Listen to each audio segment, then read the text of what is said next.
It's time for high school football on Eastern Iowa Sports Station, Mix 94.7 KMCH. Now, with our West Delaware football pregame show, here is Jamie Vasky. And welcome into Brownfield and the Football Friday Night pregame show. Jamie Vasky along with you in a very brisk Friday evening here in Manchester. As we mentioned last week, every week seems to feel a little bit more like fall weather. Definitely the case here tonight, as tonight's matchup will feature West Delaware taking on Charles City.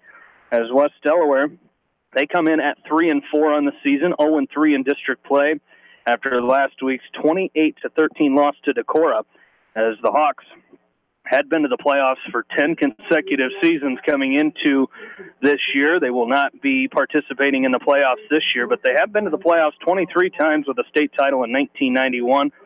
10 sophomores, 13 juniors, and 18 seniors comprise the Hawks' 42-man roster.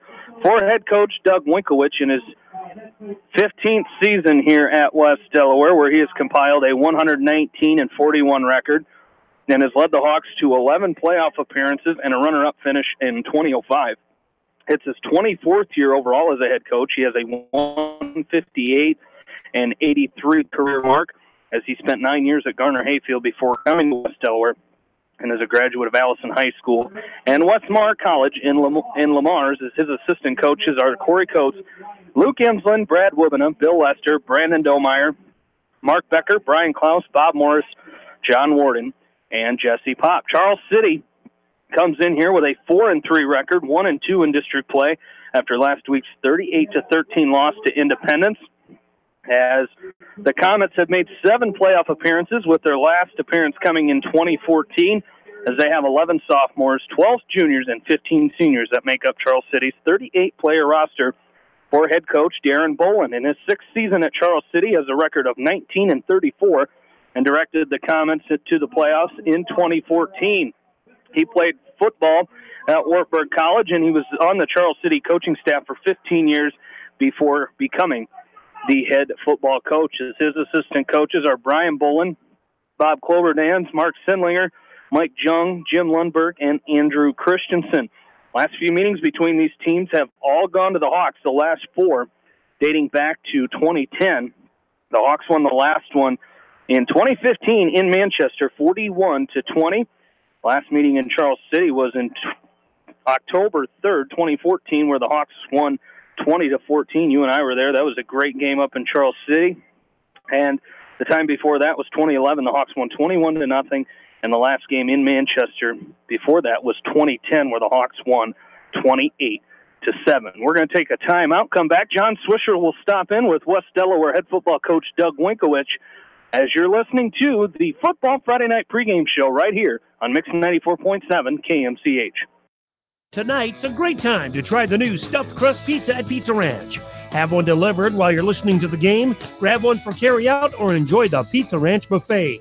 Then satisfy your sweet tooth with some chocolate cactus bread. Pizza Ranch in Manchester, Independence, and Owine.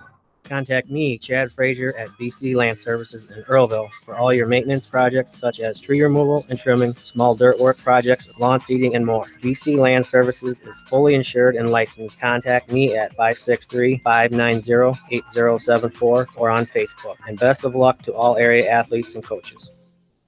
This is Sarah from It's So Me Boutique in downtown Dyersville, inviting you to stop in, look around, and let us assist you in finding the perfect outfit for any occasion. We offer fashion-forward trends for women, including plus sizes, baby clothes, shoes, and fun accessories to complete any look. It's So Me Boutique in the heart of downtown Dyersville. And check out our Facebook page. Edgewood Feed Mill Construction is a general contractor and will assist you with the construction of your livestock facility, start to finish. For more information on Edgewood Feed Mill Construction, contact Steve Harris at 563-920-7835. Hawks coming in 3-4 tonight. A home game in week number 8 against Charles City. The Hawks fell last week to Decorah by the score of 23-18. Blake, we take a look back before we look forward and talk about that Decorah game. They got out in front of you last week, and your team could never climb out of that hole as we talk about that game at Viking Stadium last week. Yeah, I tell you, Switch, we really came out flat. We were very disappointed at halftime, and we had a 30-minute rain delay there, and then second half, our kids came out and played a tremendous second half. So it was one of those situations where we had kind of buried ourselves and let them get up on us early, and then, like I said, the second half played a tremendous couple quarters there.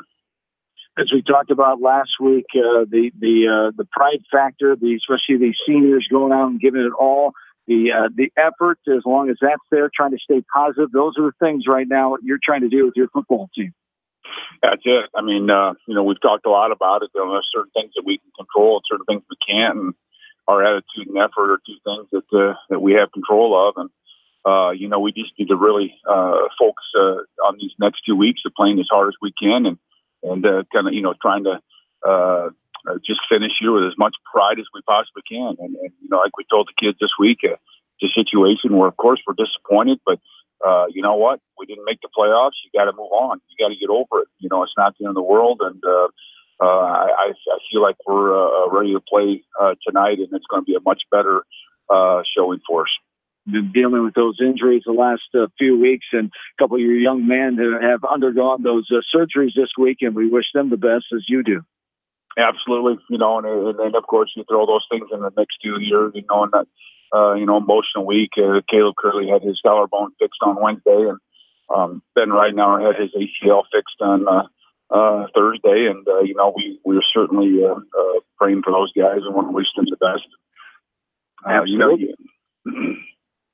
Absolutely. As we look to Charles City here tonight, last time we played the Comets was in 2015-20.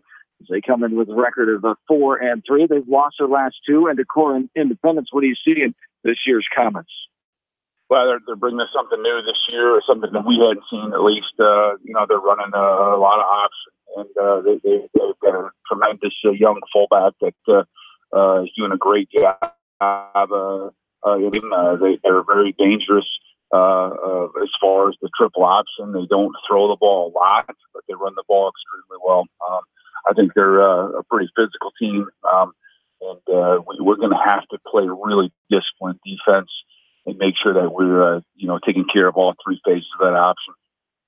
Absolutely. As getting ready for another home game, 2 more home games to finish out the season, as keeping the spirits and those seniors not taking these moments for granted, and also good moments for the younger people who are watching them, the younger players who are having some good success as we touch on the younger levels, especially the middle school levels as well. We're doing good as always this year. Yeah, our program's in a good place. I mean, we understand that we've taken some bumps this year. We understand that we've had some bad luck. I mean, we've had a lot of injuries, and with those injuries, you lose some leadership. And but I tell you what, we still got a tremendous group of seniors that we're going to go out here and give them everything we can here these next 2 weeks, and then we've got a bright future coming. So we just want to make sure that we play Hawk football these next 2 weeks, and what I mean by that is just really being relentless and high effort and great attitude, and just bring all those things that we talk about every day. And the honorary captain this week is a man that's taught at West Delaware High School for around 35 years. Home games, leading that band, Mark Philgreen, and always good to have support by other staff members of your football program. Yeah, Mark's just, he's been so supportive of really all of the different activities at West Delaware, and we certainly appreciate everything that he does for us.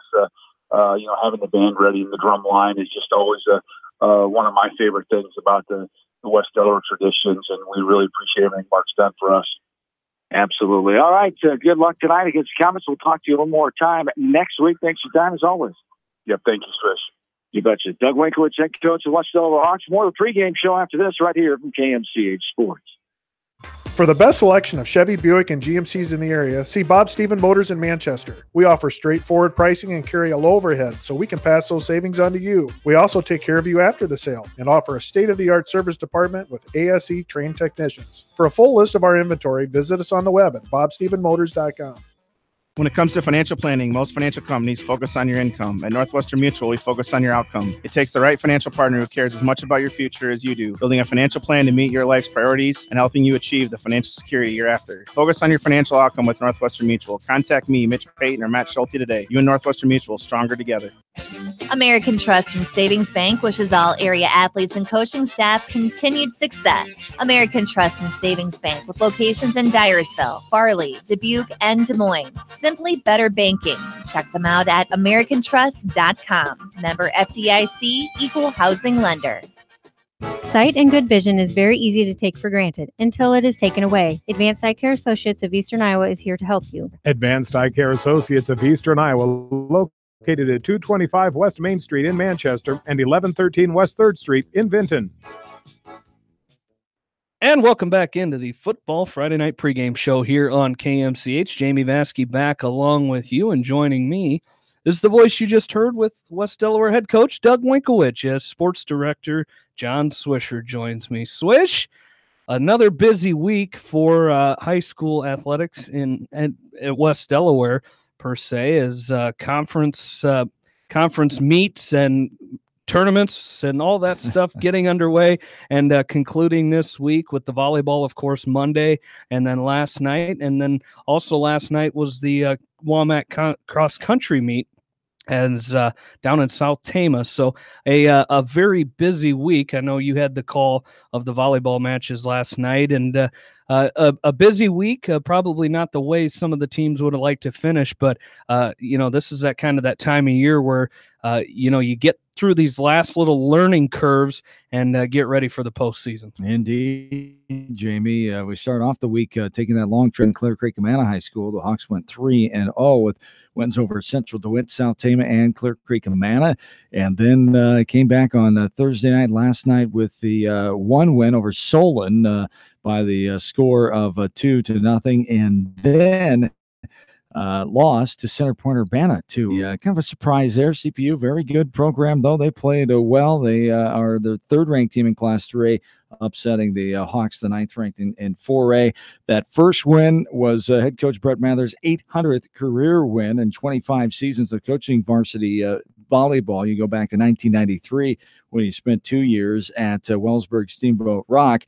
But that was a very neat atmosphere for that. The parents and the kids, coaches got him some gifts, a new visor for Coach Mather, a nice plaque, some balloons were on hand, and he was very humble and modest about it. They had a nice little announcement. Mount Vernon AD, Matt Thady, to the crowd. So it was a nice gesture. He, of course, was focused on the matches, the girls. He doesn't want any of that attention. And when you reach a milestone like that, of course, all coaches will tell you it's not just what they do. It's the collection of people, players, and it was good to see former players on hand last night in Mount Vernon as well. The local girls able to make it back, and then coaches as well as my partner Joan Salo. She was with him many years and early on his first year and until about 2012, I believe. So sounded like a party. It was a big old party, and I didn't eat cake though. I could have had. You don't need it.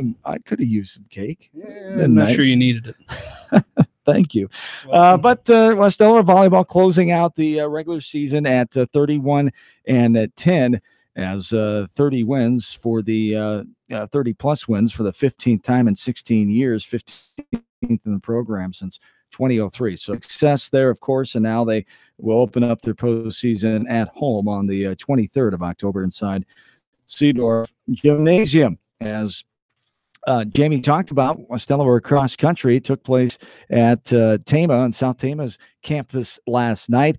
And on the girls' side, it was Williamsburg winning it with 6, edging out Solon with 85. Also in the top 14 of the WAMAC Conference, we see Independence finishing 10th place. It was Beckman 12. West Delaware with 345 points came in 13th. Taking a look at some of those West Delaware runners, the top runner, Bridget McMahon, the sophomore, 22:51.4, good for 49th place. Coming in at 68th place, Annika Suter, the senior, 23:44. Jasmine Tran, the freshman, at 24:04.3, good for 70th place. 76 was Olivia Zimke, the senior, 24:35.3. 82nd was Gracie Weeks, the junior, 25:03.9. 83rd was Katie McGrain, the sophomore, 25:04.5. And 84th place, Hannah Axline, the junior, with a 25:04.5. On the boys' side, varsity WAMAC conference at South Tama last night. Number 1 spot was Marion with 36 points. They just nipped Clear Creek Amana with 37. As elsewhere in the boys' race, West Delaware coming in 8th with 235 points. Independence was 12th with 359. Beckman coming in 14th with 406. The top West Delaware runners, 28th place was Blake Smith, the sophomore, 18:04.2. Nathan Goranson, the junior, 29th place, 18:04.4. Jesse Turn, the 18:10.8, 55th place. 58th place, Tiger Vasky, the sophomore, 19:15.3. Andrew Salas, the sophomore, 19:35.9, good for 65th place. In the 66th spot was Sean DeMoss, the senior, a 19:37. And coming in 79th, Nicholas Stocks, a sophomore, ran a 20:38. So after last night, the world of cross country enters into the postseason chapter, as the Hawks received some good news last night, Jamie, because of so much unfortunate flooding over the Independence area this past week. Independence not able to host the state qualifying meet for cross country, does not appear. Hartridge, as long as things stay okay out there, they believe they'll be able to host. So as of right now, the tentative hosting site will be Hartridge, and West Delaware will be the hosting school, as they got to host last year in Matt Weiss's first year as AD and put on a good show out there. So we'll look forward to seeing that again if that stays the plan for next Thursday, as they would host teams like Anamosa, Independence, also Waverly Shell Rock, Dubuque Wahlert, Cedar Rapids Xavier, Decorah, Charles City, CPU, Hampton Dumont, and Maquoketa, Mount Vernon, Lisbon, and Vinton Shellsburg. So, yeah, it is a busy time. Postseason volleyball starts next week with Tuesday and Wednesday night matches. We'll be in Delhi, Joan and I, taking on Maquoketa Valley and Clayton Ridge. Then Wednesday night, Western Dubuque will start their Class 4A trail as the Bobcats host the Cardinals of Maquoketa. Always a fun time this time of year, Jamie. Yeah, I know you really like it, being gone every night of the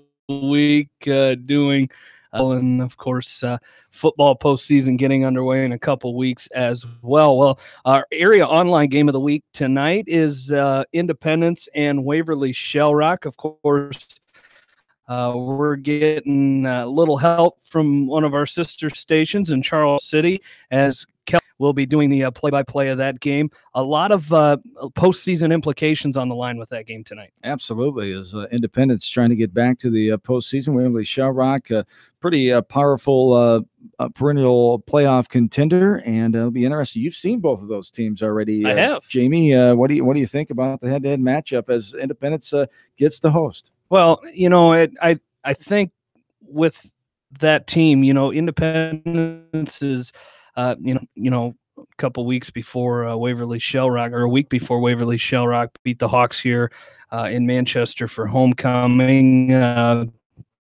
But I tell you what, that's a pretty impressive team that Coach puts with in the coach's corner on Saturday mornings is, you know, the ability of his junior quarterback, Logan Schmidt, to be able to distribute the ball the way he's been able to do, and passing to, you know, 4 or 5 different receivers every night and just spreading it around that way. And he's able to run as well. And that's going to give Waverly Shell Rock a little bit of troubles. And, you know, I think the Mustangs have a real good chance tonight against Waverly Shell Rock. I think it's going to be an exciting game. So if you get bored listening to me and Aaron tonight, you know, tune over to kmch.com and listen to Kellen in that game, as it should be a barn burner. But another game tomorrow coming up, a game you'll hear right here on KMCH. After the conclusion of the Coach's Corner is when we'll join the pregame show in progress. The Iowa Hawkeyes taking on Rangers is that game in Bloomington tomorrow. And listening to a few of the quotes from the Hawkeye players this week, excited to have their first 11 o'clock game. The bright lights of night are awfully nice, but not having to wait around all day to play a night. You get back to, because they're going to be having a lot of 11 o'clock games as the season continues, so kind of getting in that routine. But your first 11 o'clock start tomorrow for that game, I know you don't like it because you're one who kind of likes to sleep in, and you don't mind waiting around and laying in bed all day. But I know the players enjoy it, but, kind of getting back to Big Ten football in that 11 o'clock start. Yeah, I have a little different mindset. I'm more of a night owl. And, of course, they have a curfew. That's why they don't like waiting around. So they have to be tucked in Betty by after their late night snack at 11 o'clock. Not the radio guys, though. They can stay out all night. We get to have our late night snack a little later than that. And, it'll be interesting. The Hoosiers of Indiana, the opponent, the Hawks, have dominated this series, winning the last 6 of 7 ball games, including the last one they've met back in 2015 in Indiana. This Indiana team that gave Ohio State some trouble until reality set in last week. They were leading the Buckeyes at a couple different times in that ball game. They look athletic. They look like they can play some competitive football here. Hawks going to have to come ready to play on the road for that first 11 a.m. game. And not the most healthy and missing Imani Jones. We'll see how that all plays out on Saturday morning. But, of course, I'm going with the Hawkeyes. Let's go with the Hawkeyes. Were you surprised by that pick? The Hawkeyes, no, 40, not at all. 42. And we're going to go a little more offense on the other side. I don't know if our defense is good. I hope our defense is up to par, but we'll go with the Hoosiers 24. So 42-24, good guys, black and gold, Saturday in Bloomington. 66 points. That would have been really good last week. That's going to bite you as they'll probably only score a total of 15 points, although you're 48 or whatever you had last week. I'm surprised you haven't. Who won last week, by the way? I forgot. I think it was me. Interesting. No, you won again. You were fortunate enough. You went high. Nobody expected the output. I mean, you'd expect the Hawkeyes to do what they did last week. Of course, the defense giving up a little more than what people expected last week, but they got the win. What was That's it, all that matters. 79? Yeah, something like that. I was the highest with 48. Yeah, you were. Wow. Yeah. Nobody expected the Hawkeyes defense to give up that much except you. All right, Swish, have fun on your trip. Of course, a family trip this weekend to Bloomington, going back to your dad's home state. Yep. Have fun with that, and best of luck to you guys tomorrow. Yes, indeed. Have a good call tonight. Keep Bill safe and out of trouble tonight at Brown Try Field. to keep him warm. And at least you guys will have a dry forecast. Yeah, and we'll be keeping a close eye on that Dodgers ball game yes. tonight as well. Probably have it on maybe on the computer up here so we can keep tabs on that and let him know when they're losing. And so we'll get it going. I appreciate you joining me, and like I said, have fun. Absolutely. Take care. John Swisher, Sports Director of KMCH, here on the Football Friday Night pregame show. We'll be back with more right after this on Mix 94.7 KMCH.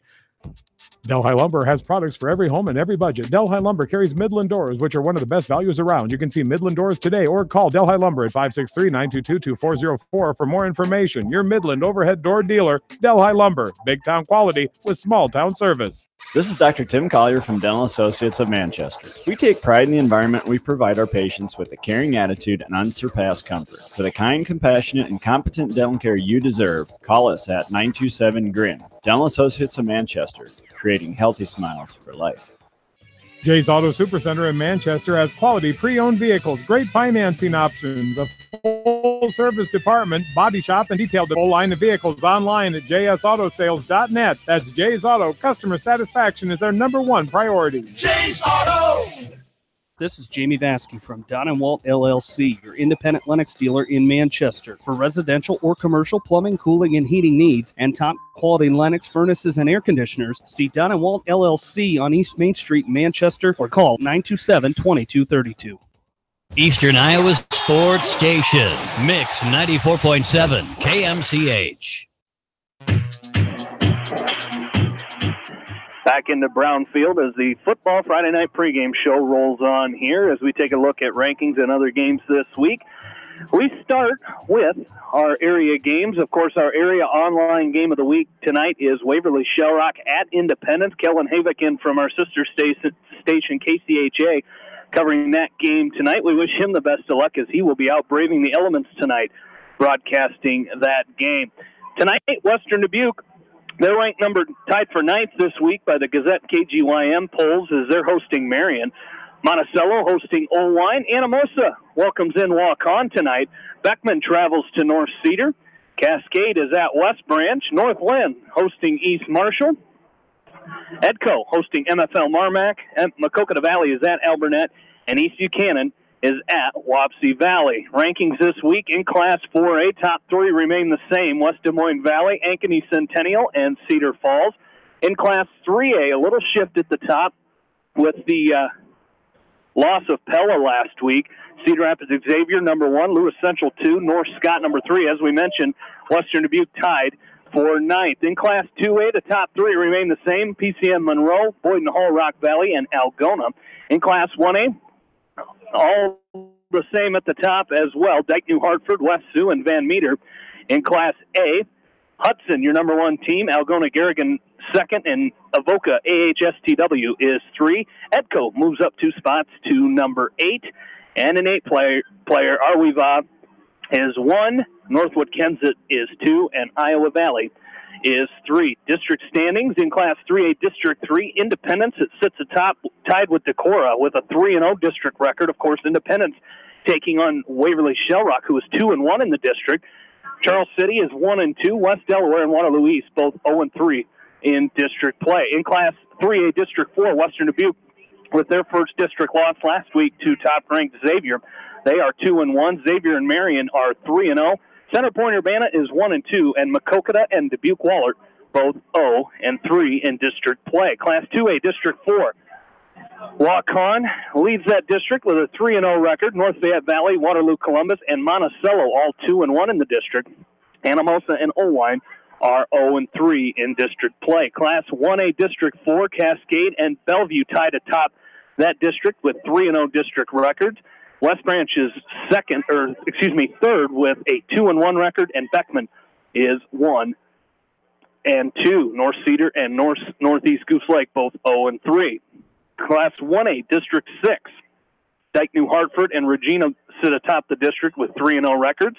South Hardin is 2-1. North Lynn is 1-2. And East Marshall and Jessup both 0-3. Class A, District 4. Mason City, Newman, St. Ansgar are atop with 4-0 district records. South Winneshiek, Central Springs are both 3-1.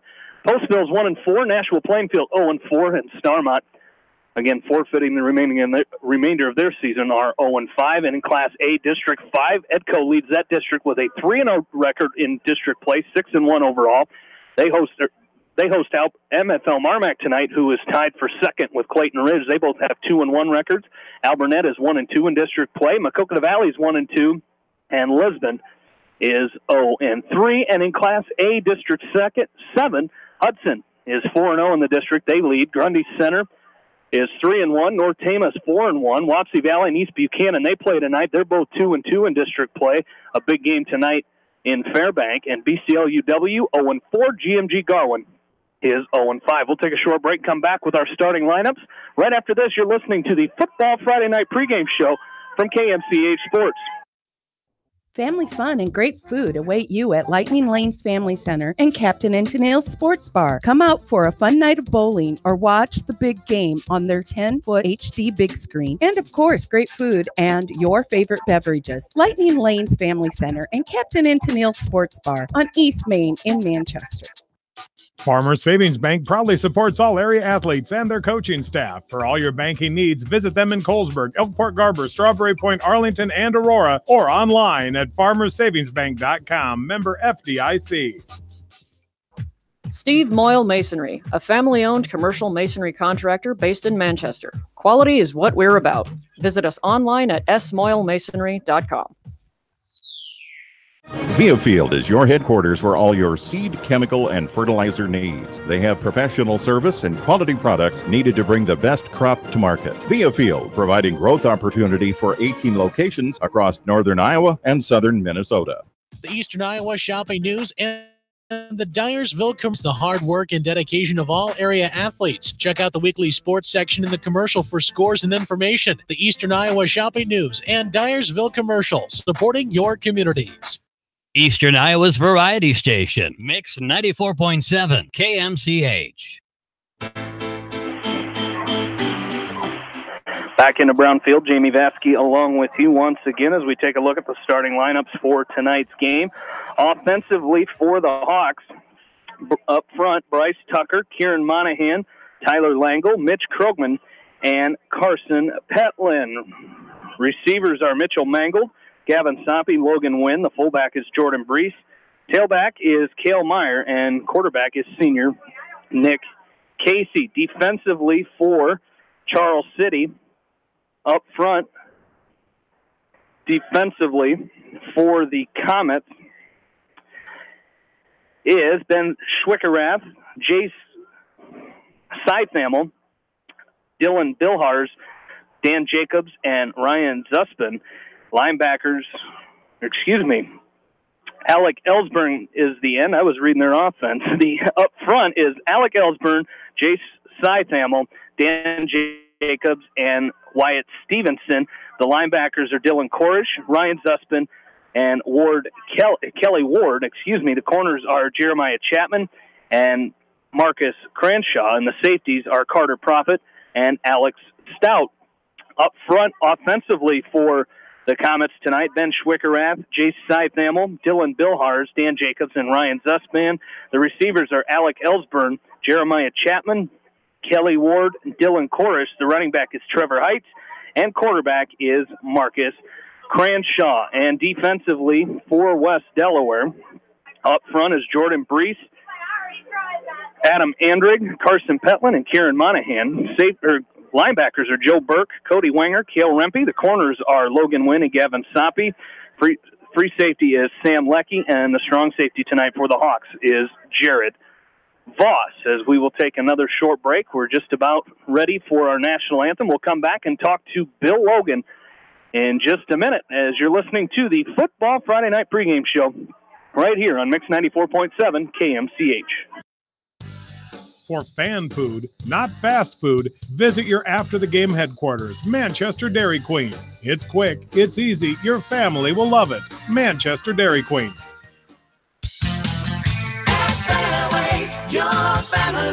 It's no secret that people come to Fairway in Manchester for their famous meats, but as you dash back to the counter to pick up your USDA choice ribeye, surprised if you find yourself lingering among the delicious fruits and vegetables in the produce department. Shop Fairway in Manchester for low prices and all your grocery needs. Just like a great coach, State Farm agents like me, Julie Smith, can help you develop a game plan for your insurance needs. Whether it's car, home, life, health, or business insurance, I can dig into the playbook and help you find the affordable coverage you need. For all your insurance needs, call on a winning team. The Julie Smith State Farm Agency in Manchester. J&D Catering and Suites in New Vienna provides exceptional handcrafted food, whether a cocktail buffet, formal dinner, or a themed event. Let Diane and her staff create a customized menu sure to wow your guests. They offer an extensive specialty cupcake and cake menu. Call or check them out on Facebook. Let J&D Catering and Suites set your next special event above the rest. Hi, this is Chris Henry, Service Manager at Brown Sales and Leasing in Elkader. Our goal is to make your car buying experience the best possible, and our factory-certified technicians are dedicated to you and your vehicles. Stop in and see us at Brown Sales and Leasing in Elkader, or visit us online at fullerbrowns.com, wherever your hometown may be. At Three Rivers, our customers come first. Your business is very important to us. Our goal is to provide you with the best products and service that you have come to expect from Three Rivers. Visit our website at threeriversfs.com or the location nearest you. Three Rivers, your partner in growth solutions. You expect big hits on the field, but not on the road. So when the unexpected happens, call Krager Body Shop in Dyersville. They specialize in major and minor collision repair and frame straightening. For all of your auto body work, see Krager Body Shop in Dyersville. Citizen State Bank, your locally owned, community-minded, and customer-oriented bank, is here to serve you. Choose one of their 7 convenient locations in Winthrop, Monticello, Manchester, Ryan, Strawberry Point, Hopkinton, and New Vienna. Citizen State Bank, community banking with people you know, member FDIC. Put a little South in your mouth at Rockin' 5K Barbecue Shack in Manchester. You can't go wrong with any of their melt-in-your-mouth menu options. Dine in or call ahead for carry-out. Book them today to cater your next event. Rockin' 5K Barbecue Shack in Manchester.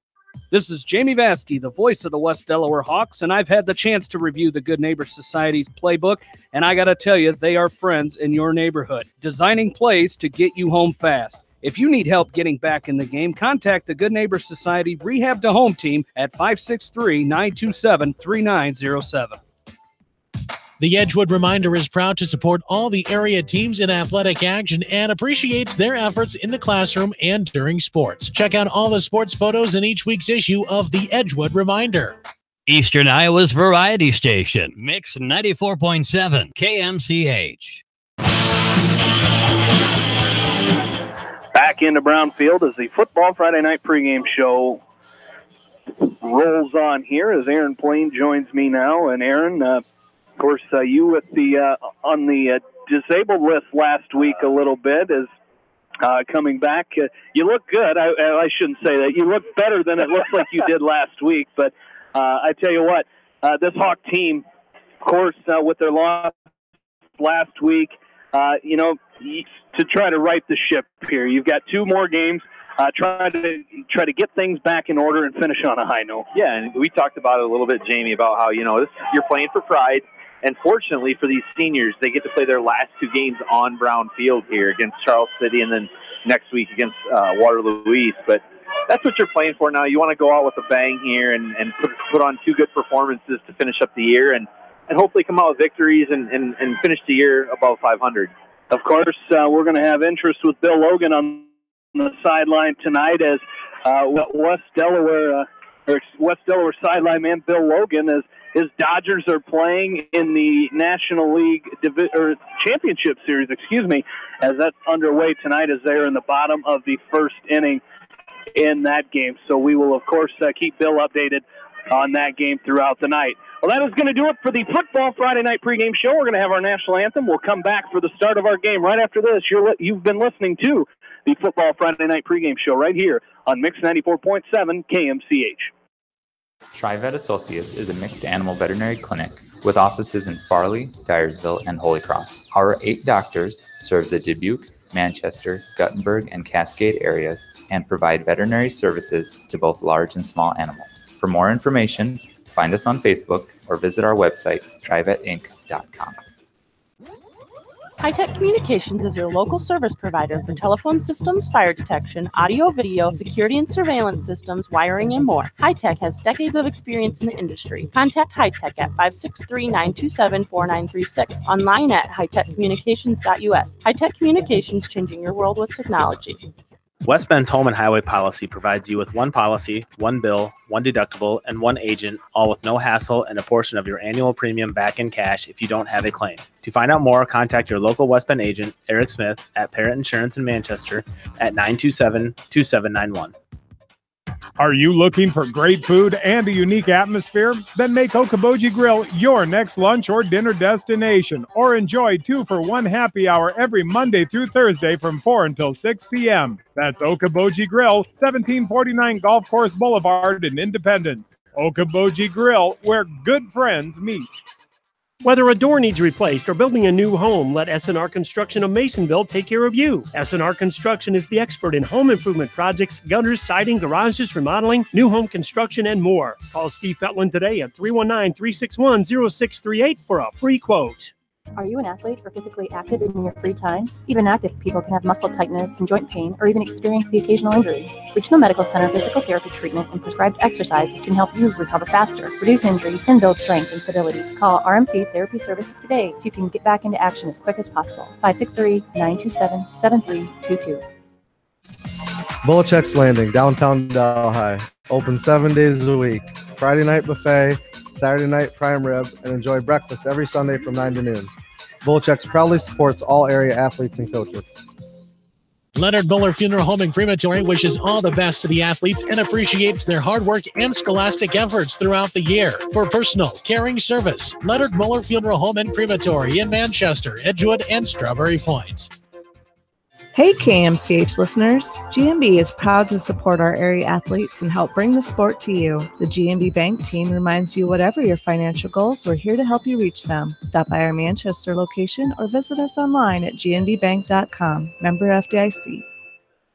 Going above and beyond is a standard of care at Above and Beyond Home Health and Hospice Care. Their compassionate staff care deeply about the comfort of their patients. A nurse is available 24 hours a day, 7 days a week. Above and Beyond Healthcare, the more they care, the more beautiful life becomes. Proudly serving Jones, Jackson, Johnson, Lynn, Clayton, and Delaware counties. At Tauke Motors, we believe in a gentler, simpler way of doing business. Check out our large selection of new and pre-owned vehicles, as well as great incentives at TaukeMotors.com. If you are looking for a new pre-owned vehicle or service on your current vehicle, come to Tauke Motors, Chevrolet, Chrysler, Dodge, Jeep, and Ram on 9th Street in Dyersville.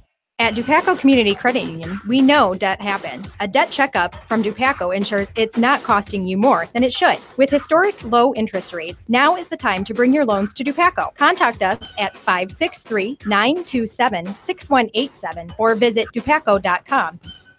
The Manchester Press is your community newspaper. Check out the sports section for game stats and photos of area players and game highlights. The Manchester Press, serving the area for over 130 years. Hurry down to Rio Blanco Mexican Restaurant in Manchester today. Enjoy the best margarita around on their patio facing the Whitewater Park. Rio Blanco features daily specials and a kids menu too. There's something for everyone at Rio Blanco Mexican Restaurant in Manchester. Newhouse Construction and Concrete is proud to support all our area athletes. Give Phil a call at 927-5178 for your commercial, ag, or residential projects, or visit newhouseconstruction.com. Newhouse Construction and Concrete turns design into reality. No one can win a game by themselves. At F&M Bank, our team works together to achieve the ultimate goal, exceeding client expectations. F&M Bank is a proud supporter of all local sports teams. F&M Bank, the right choice in Manchester, Cedar Rapids, Anamosa, and Monticello. Member FDIC. Just like you take pride in your vehicle, we take pride in the service work we provide. This is John from Georgian Auto in Manchester. Whether it's routine maintenance or major repairs, we'll take care of your car and get it back on the road. Georgian Auto in Manchester, where complete automotive service and repair is our complete focus. For all your general contracting needs, turn to the professionals at Lucky Building Service in Manchester. For commercial, remodeling, and building and new home construction, call the experts. Lucky Building Service in Manchester. 563-927-5677. You may not wear glasses or contacts, but how do you know if you're seeing your best or if your eyes are healthy? Why not be proactive and get your eyes examined? Dr. Daniel E. Mersch and his professional staff at Manchester Family Vision can help. Manchester Family Vision Center on West Main, where clear vision begins with healthy eyes. As your American Family Insurance agent in Manchester, I'm looking out for what matters to you. Even when nothing's wrong, this is Tad Mormon, agent. Call me at 563-927-3586, and let's talk about your insurance needs today. American Family Insurance, Tad Mormon Agent, 106 East Main Street, Manchester.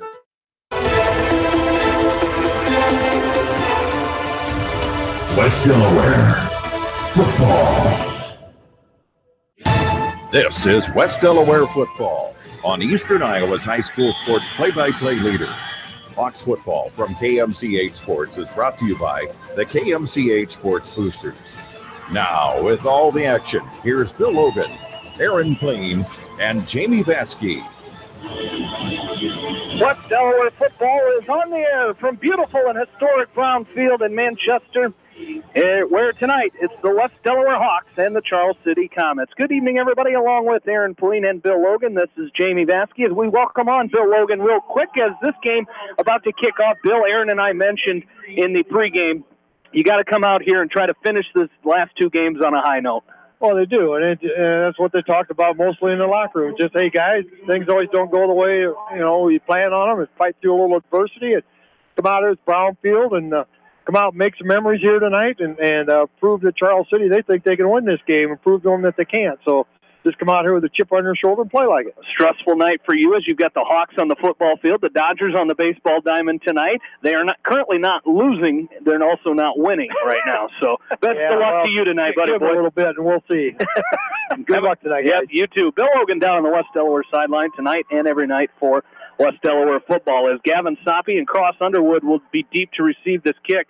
from Charles City. It will be Soppy from his own 15-yard line, having a hard time picking it up as he kind of had to wait and make sure it wasn't going to go out of bounds as he's going to bring it out to the 19, and that is where the Hawks will take over 1st and 10. That ball was kind of doing a little sidewinding action to where Soppy thought maybe it would get to the sideline. It did not, and the Hawks will take over 1st and 10 from their own 19-yard line. And I have to say, Jamie, it's been a couple weeks since we've been back here with all the rain that Manchester has gotten in that period of time. The field looks in really good shape. It might be a little soggy, but from up here it looks as good as it could be expected. It looks good, but it is very soft out there, as we'll get to that in a second as the Hawks start with it 1st and 10. They give us to Cale Meyer right up the middle. He's got some room at the 25. He's still on his feet, gets a block at the 35, 40. And Cale Meyer is down the sideline. A huge block from Logan Wynn at the 20. 15, 10, 5, touchdown. West Delaware, 81 yards for Cale Meyer. And the Hawks go up 6-0 on the first play from scrimmage to start this game. Well, you talked about it last week. You and Ryan talked about the second half of that Decorah game was a growth moment there for Cale Meyer. He did a good job of being patient. This time the line did a great job of just opening up a gaping hole. He ran right through, right in the center of the line, and then did a nice job. Logan Wynn with a big block here, about at the own 45-yard line, of springing him for the rest of the way for the touchdown. As it'll be Chad Bishop on to attempt the extra point out of the hold of Gavin Soppy. Tyler Langle to snap. The snap is down. The kick is up. And Bishop's kick is good. Hawks lead 7-0. 11:39 left to go in this first quarter. And with that, we will take a break and come back. You're listening to West Delaware football from KMCH Sports. Tonight's a great time to try the new stuffed crust pizza at Pizza Ranch. Have one delivered while you're listening to the game, grab one for carryout, or enjoy the Pizza Ranch buffet.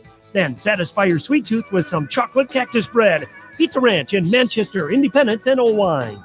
Contact me, Chad Frazier, at BC Land Services in Earlville for all your maintenance projects such as tree removal and trimming, small dirt work projects, lawn seeding, and more. BC Land Services is fully insured and licensed. Contact me at 563-590-8074 or on Facebook. And best of luck to all area athletes and coaches. Eastern Iowa's Variety Station, Mix 94.7, KMCH. Back into Brownfield, Hawks lead 7-0. Of course, a big congratulations goes out to West Delaware volleyball coach Brett Mather on win number 800, career win number 800 for Coach Mather. Big congratulations to him as they start postseason play in 2 weeks, the 23rd. You'll be able to hear that game right here on KMCH. As the Hawks will kick off, it'll be Mitchell Mangold to do the kicking duties for them. As back to receive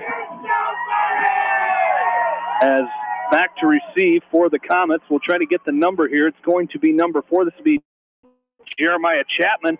Takes it his own. He's up the middle of the field. He's got a couple men to beat. He's going to bring it all the way out to midfield.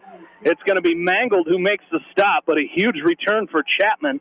And that is where, right at midfield, is where the Comets will start 1st and 10. On that touchdown drive, Jamie, by the Hawks, just one play. Cale Meyer with the 81-yard touchdown run. Only took 21 seconds off the clock. Puts the Hawks up now 7-0 here with 11:32 to go here in this first quarter. Great way to start for the Hawks. Of course, Charles City coming set under center, a triple option offense. As you'll have to forgive me for a little bit here, as we're going to have a lot of pitches and handoffs as they're going to pitch it to the running back this time, as it's going to be Dylan Korish, and he's going to bring it out down all the way to the 35 of West Delaware. Big first down of Marcus Crenshaw, the junior quarterback, as that's a first Comets on their first play. So trying to hear on their first play, as you're going to see a lot of option in offense. As you'll see Cranshaw, the quarterback, Heights, the running back, Korish, the running back. And you'll see all sorts of them as Heights, the tailback, in motion. They send Chapman in motion. They're going to run option as it's going to be the quarterback, Cranshaw, who's going to keep it himself, and he's going to go into the end zone. Touchdown, Charles City. 34-yard touchdown run for the quarterback, Marcus Cranshaw, and for him, that's touchdown run number 8 on the year. And just like that, Charles City has made this a 1-point ball game. speaking of 1-point ball games, Manny Machado with a solo home run to put the Dodgers up 1-0 in the bottom or the top of inning number 2. As on to kick this extra point for Charles City. The kick is up. It is good by Caleb Byers, and this game is tied 7-7 with 10:58 left to go in this first quarter. We'll take a break and come back. You're listening to West Delaware Football from KMCH Sports. This is Sarah from It's So Me Boutique in downtown Dyersville, inviting you to stop in, look around, and let us assist you in finding the perfect outfit for any occasion. We offer fashion-forward trends for women, including plus sizes, baby clothes, shoes, and fun accessories to complete any look. It's So Me Boutique in the heart of downtown Dyersville. And check out our Facebook page. Edgewood Feed Mill Construction is a general contractor and will assist you with the construction of your livestock facility start to finish. For more information on Edgewood Feed Mill Construction, contact Steve Harris at 563-920-7835. Your home for the best high school sports coverage in Eastern Iowa. Mix 94.7 KMCH.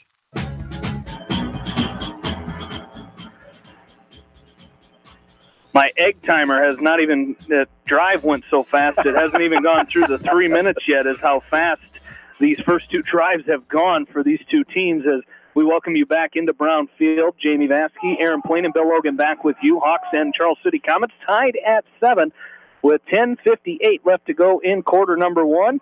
West Delaware with 1 play scored a touchdown. Charles City with 2 plays scored a touchdown. As we're back to action here, as it's going to be Caleb Byers to kick off for the Comets. The Hawk return men have moved up a little bit, as it's going to be Soppy and Underwood again, as this ball is going to go out of bounds. I think the Hawks touched it, so that will not be a penalty, as one of the up men for the Hawks got a paw on that one before it rolled out of bounds, as the Hawks will start with it 1st and 10 at their own 29-yard line. And, Jamie, that touchdown drive by Charles City is only 2 plays. You mentioned that. 2 plays, 50 yards. Marcus Crenshaw with a 34-yard touchdown run with the extra point ties this ball game up now 7-7. So 2 touchdowns in 62 seconds between these two teams. So at this rate, this is going to be a track meet. So hopefully the Hawks can keep things rolling on their side when they've got the ball, and we'll hopefully get a couple things figured out defensively. Absolutely. Pistol formation again for the Hawks as they hand off to Meyer once again. He's bound up in the backfield, and he's going to run into his own offensive lineman. He had nowhere to go. Back to the 25. It'll be a loss of 4 on that play on the run by Cale Myers. The Hawks go from our right to our left, and their home black uniforms, black tops with the white numbers, black trousers, and, of course, the white helmets with the WD on one side and the numbers on the other. Charles City in their road white uniforms, white tops with black numbers, white trousers, and, of course, black helmets with the Charles City Comet logo on the sides. They give it to Meyer once again right up the middle, and he's met at the line, right back at the line of scrimmage, as he's going to be brought down out there that time by Ryan Zuspin. And it'll be 3rd down and long here for the Hawks, 3rd and 15, all the way back at their own 25-yard line. So they'll come set in a pistol formation once again. 2 receivers to the left, 1 man in the slot to the right as Casey looks to pass. Looking across the middle, he's got Logan Wynn, but he threw it as that pass falls incomplete, as it was Kelly Ward and Marcus Crenshaw on the coverage for the Comets. And it'll be 4th and 15 for Charles City, or for the Hawks.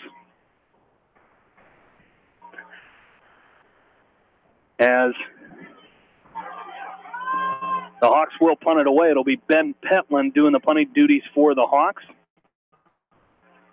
Looks like Chapman deep to receive a spiraling kick by, and it's going to be touched by Chapman, ball on the ground, but he falls on it. As he touched it, it got behind him, but he was able to fall on it right before Gavin Soppy got there. He would have picked that one up, and the Hawks would have taken over in great field position, but it'll be 1st and 10 Charles City from their own 34-yard line. 9:47 left to go first quarter.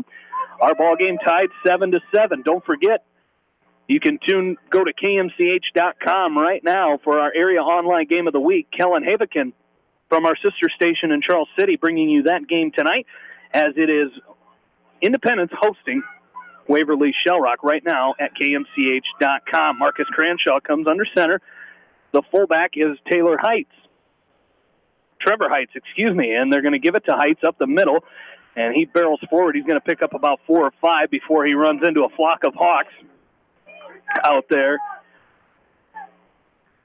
And the last one to come up from that pile for the Hawks was Adam Andrick, as it is a gain of 5 yards. Yeah. As it'll be 2nd down and 5. Charles City from their own 39-yard line. As they come set, 1 fullback, 2 men in the slot. They're going to send 1 in motion. They're going to hand off to Heights again, and he's hit hard up the middle, but the Hawks still unable to bring him down right away. As one of the Hawks came up, and it looks like Sam Leckie who came up and made a hit on him there for the Hawks. But it's going to be a gain of 4 yards there, and it'll bring up 3rd down and 1, Charles City, from their own 40. And they need to get to their own 44. And we talked, Jamie, Charles City's only thrown the ball 39 times this year. So, getting them in positions where they got a 3rd and long would be advantageous for the Hawks tonight. They send Chapman in motion. Crenshaw takes it. He's trying to pitch it, and the ball's on the ground, but it's going to be Chapman who falls on it. The Hawks disrupted that option play as Crenshaw was rolling out with Chapman. They were going to run the option, and the Hawks busted it up, and the ball was on the ground. Chapman did fall on it, but it'll be 4th down and 9 for the Comets from their own 35-yard line. Yeah, it was just a great job there. That Hawk front four did a good job of getting good penetration and disrupting, like you said, disrupting the play by Charles City and pushing them back 5 yards. Jay Seithamel to punt this one away, and he slips as he kicks this one. It's going to be taken. Time is bringing this one up. It's going to be Joey Sonny, and he brings it up to midfield. And that's where the Hawks will start 1st and 10, brought down by Jack Sindlinger. But a nice return there by Joey Sonny. He took that one. It was a low line drive punt, and it gave Sonny an opportunity to run up on that one and have his momentum going forward. He brings it out to midfield, 1st and 10 Hawks from the 50. Yeah, good awareness there by Sonny of making sure to catch it. He knew he was going to have momentum going. He caught it and plowed forward. Gives the Hawks really good field position here, Jamie, halfway through this first quarter. They're going to come out in an I formation. See, Brees the fullback, Meyer the tailback for the Hawks. They have Soppy and Mangold split out wide. And the tight end here on the near side, can't quite get the number of the Hawks who they have. That was left tackle. As they're going to give it to Brees. He gets back to the line of scrimmage before he's brought down. As coming up and making the stop was Dylan Korish. As they're actually going to give Brees a gain of 1, so it'll be 2nd down and 9. That was Logan Wynn, who was the tight end on the far side for the Hawks. As the Hawks will come set again now. Pistol formation with Brees right behind the right guard. Krogman. As Casey comes set, they give it to Meyer right up the middle. He tried sidestepping, and he runs right into Dylan Korish again. As Korish coming in here, their 4th leading tackler on the season. He stops Meyer after a loss of a yard. So it'll be 3rd down and 10 for the Hawks. Ball at midfield. Game tied 7-7. 7:05 left to go first quarter. And I really, I'm watching Logan Wynn here on the near sideline. 6'3" wide receiver. He's got a 5'8" defensive back. I'd like to see him maybe take a shot down the field here, maybe see if Logan throw one up and see if Logan go get it. Pistol formation. Casey looks to throw. He's looking down the middle of the field. He's got a man. Soppy at the 20, and he's going to go into the end zone. Gavin Soppy from Nick Casey, 50-yard touchdown pass, and the Hawks go up 13-7 with 6:44 remaining in quarter number 1. Beautifully thrown ball there by Nick Casey, and Gavin did a nice job. He had a step on the defensive back, it in for the 50-yard touchdown reception, and put the Hawks back up on the Comets now 13-7 pending the extra point. Chad Bishop will be on to attempt the extra point for the Hawks. Going to be a track meet here tonight, it looks like, at Brownfield, as both these teams won't mind that. Stay warmer that way. Bishop's kick is up and boomed it through the uprights. Hawks lead 14-7 with 6:44 left to go in the first quarter. Take a break and come back. You're listening to West Delaware football from KMCH Sports. For the best selection of Chevy, Buick, and GMCs in the area, see Bob Stephen Motors in Manchester. We offer straightforward pricing and carry a low overhead, so we can pass those savings on to you. We also take care of you after the sale and offer a state-of-the-art service department with ASE trained technicians. For a full list of our inventory, visit us on the web at bobstephenmotors.com. When it comes to financial planning, most financial companies focus on your income. At Northwestern Mutual, we focus on your outcome. It takes the right financial partner who cares as much about your future as you do, building a financial plan to meet your life's priorities and helping you achieve the financial security you're after. Focus on your financial outcome with Northwestern Mutual. Contact me, Mitch Payton, or Matt Schulte today. You and Northwestern Mutual, stronger together. American Trust and Savings Bank wishes all area athletes and coaching staff continued success. American Trust and Savings Bank with locations in Dyersville, Farley, Des Moines. Simply better banking. Check them out at americantrust.com. Member FDIC, equal housing lender. Mix 94.7 KMCH. Back into Brown Field, Jamie, Aaron, and Bill along with you.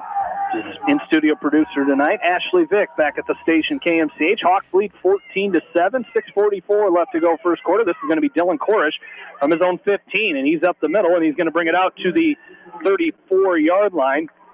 Brought down out there. See who the Hawk was that came up and made the stop. There he is. It's going to be Christian Nunley in on the stop for the Hawks. 1st and 10, Comets from their own 34. Well, the quick touchdown drive on the first possession, Jamie, a 3-and-out possession for the Hawks results in a touchdown. 3 plays, 50 yards, took 1 minute and 14 seconds off the clock. Gavin Soppe with the 50-yard touchdown reception from Nick Casey with the extra point puts the Hawks up now 14-7 with 6:38 to go in the first. As Cranshaw will come set under center, hands off to Chapman. He was the man in motion, comes up right up the middle. He crosses the 35 up to the 37-yard line. A pickup of 3 yards for Jeremiah Chapman. Actually, they're going to give it the 36, so just a gain of 2 that time. It'll be 2nd down and 8. Join me tomorrow morning at 9 a.m. for the Coach's Corner as I talk with area football coaches and get their thoughts on tonight's game. That's the Coach's Corner tomorrow morning, Saturday mornings at 9 only on Mix 94.7 KMCH. The ball's given this time. If they don't call him down, I was going to say he was down. Trevor Heights takes this ball.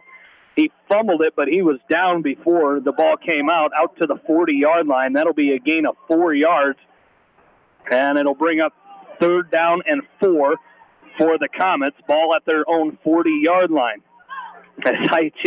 He was down, and then that ball squirted loose. The Hawks did fall on it, but the Comets regain possession there as they send Chapman in motion. They're going to hand off to the fullback, Heights, and he's going to fight. He might be short. I'm not sure he got to the first down. I don't think he did it. As it looks like it was Cale Rempe in on the stop for the Hawks. They've got it marked at the 44-yard line. They're going to measure this one. I think it's going to be a first down, but I didn't quite agree with that spot. It looked like he was short of the line of gain that time. Looks like he fell and That's going to be a first down. Laid the ball forward. Chain's going to be brought right in the middle of the ball. Wow. It looked like he was brought down well before that, but it is going to be a first down for the Comets. Unless Bill is wrong, he is not. Not sure if it was the middle of the football, though. But yeah, I missed it by an inch. Sorry, guys. I'll try to get better. I did have an eye appointment this week, so it's pretty close. Yeah, close enough. Might be time for a new prescription. 1st and 10, Comets from their own 44-yard line. So the Hawk defensive line right now up front features Kieran Monahan, Matt Wickman, Adam Andrick. That's Carson Petlin, and Jordan Brees. Here we go. Split back formation. They send Korish in motion. They're going to back to pass now. Is Cranshaw. He throws down the middle, had a man wide open as Sam Leckie, the safety, fell down, but he overshot his intended receiver looking for Jeremiah Chapman. That ball falls to the ground, and it'll bring up 2nd down and 10. So the Hawks catch a break there. As Aaron mentioned, that was only Cranshaw's 34th pass attempt of the season.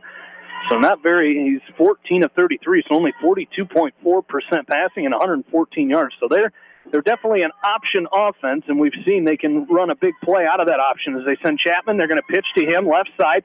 Nobody out there on the edge of attack, but out of nowhere comes Jordan Brees. Makes a huge stop for the Hawks. It looked like Chapman had the edge with ease, but there was Jordan Brees. Great job by him setting that edge. Absolutely, Jamie. I didn't see Jordan out there, and all of a sudden I saw him get tripped up, and I was wondering who he looked like he was going to turn the corner and turn it upfield. Nice job there by Jordan Brees. Good, excellent hustle there. Gain of 2 brings up 3rd down and 8 for Charles City from their own 46-yard line. Tie game, 7-7, 4.5 minutes, 14-7 Hawks lead. 4.5 minutes to go. There's a penalty down. That'll be the first one of the game. Going deep for this one. It's going to be caught, but it will be a penalty as Mitchell Mangle was on the coverage, hauled in out there by Alec Ellsburn. But that will come back as it was illegal motion as the Comets can be legal shift against the Comets. So that'll be a 5-yard penalty as the man in motion, there was 2 men moving in the backfield on that play. So that'll negate that big pass there from Cranshaw to Ellsburn, as that would have been great field position. I believe that was down to about the 25 or 30-yard line of West Delaware. But instead, it'll be 3rd down and 13 for Charles City from their own 41-yard line. As Hawk defense awaits, Mangold and Wynn are the 2 cornerbacks. The safeties or the linebackers remain the same, as it's Burke, Wenger, and Rempe. Jared Voss, the strong safety, and Joey Sonny, the free safety. They're going to give it to Cornish, and he's going to be swallowed up in the backfield. Jordan Brees, one of the first Hawks to get there. They finally bring him down. They're going to blow this whistle down. Jordan Brees, and it looks like Matt Wickman in there as well, all the way back to the Charles City 33-yard line. Yeah, and Brees did a nice job there, just shoving the offensive lineman back into the play, and then it forced the running back to just run backwards. And once Jordan got him back far enough, he just swallowed up both the lineman and the ball carrier and dropped him for about an 8-yard loss. Chase Seithamel to punt this one away. It's going to be taken out there by, looks like, can't tell who returning that for the Hawks. Is it Logan Woolard? It was Logan Woolard is going to bring it out to the West Delaware 46-yard line, and that's where the Hawks will start with it here, 1st and 10. So nice return there. And that's something we haven't seen the Hawks, they haven't been able to do a lot of this year, is have a chance to return punts. And it's good to see that here tonight where that low line drive gives you that opportunity. If you make the catch, you got a full head of steam to move forward. So the Hawks have 1st and 10 here from their own 46-yard line as they will come set, pistol formation. Brees lined up as a tight end this time, man in the slot, and 2 receivers to the left. As Casey looks to pass here, he's got plenty of time, and he throws it out to the far side. That's going to be intended for Mangold out there, as he overshot Mitchell Mangold, and it falls incomplete. Looked like he had a man wide open down the field, but it does fall incomplete. It'll be 2nd down and 10 here for the Hawks. Feels like both teams, they started the ball game running the football pretty effectively, and I think they felt both defenses starting to creep up a little bit, so now they're trying to throw the ball over the top, kind of stretch those defenses back out again. They send Soppy in motion. They fake to him. They give to Cale Meyer right up the middle again. Cale busts forward out to the 49-yard line. That'll be a pickup of 3 yards for Cale Meyer. And like you said, Aaron, you bring those linebackers and bring those safeties up a little bit, gives you that opportunity to air it out. But it'll be 3rd down and 7 upcoming here for the Hawks as they will come set. As Soppy will be the wide receiver split out to the right. Logan Wynn here on the near side. 1 man in the slot. That's Mangold. Brees lined up as a tight end as they look to pass. Casey under pressure. Now he gets time. He throws it, and it's going to be incomplete as threw it low as Brees was the wide receiver who came back for that one. Jeremiah Chapman on the coverage for Charles City, and it'll bring up 4th down. 4th down and 7 for the Hawks, and they will send the punt team out, and Ben Petlin will head back to punt this one away for the Hawks. Jeremiah Chapman will move back to receive for Charles City. I like that effort by Jordan Brees, seeing this quarterback in trouble, coming back to the ball. That's one thing the Hawks haven't done a good job of this year, is sensing that Casey's in trouble and coming back for the ball as Petland gets this one away after a high snap. Fair catch called for by Chapman. He has to come up and dive for this one as the wind came out of the air, kind of came out of that ball as it was getting to him, and he catches it for the fair catch at the 22-yard line, and that's where Charles City will start with it here, 1st and 10. Hawks leading 14-7 with 2:25 left to go in quarter number 1. Well, you mentioned that, Jamie, the awareness of Jordan to come back to the ball. The way the Hawk offense is designed, it's so hard for them to come back. Normally Casey's getting the ball out of his hands pretty quickly, but you're right. That's just an awareness, and you'd expect that out of your seniors. As they're going to send Chapman in motion, they're going to hand off to, they're going to run him. That's going to be option, and they let that play go too long as it looks there's a penalty down, and they let the play start, and it's going to be legal procedure against the Comets. So I'm not quite sure why they let that play go as long as they did.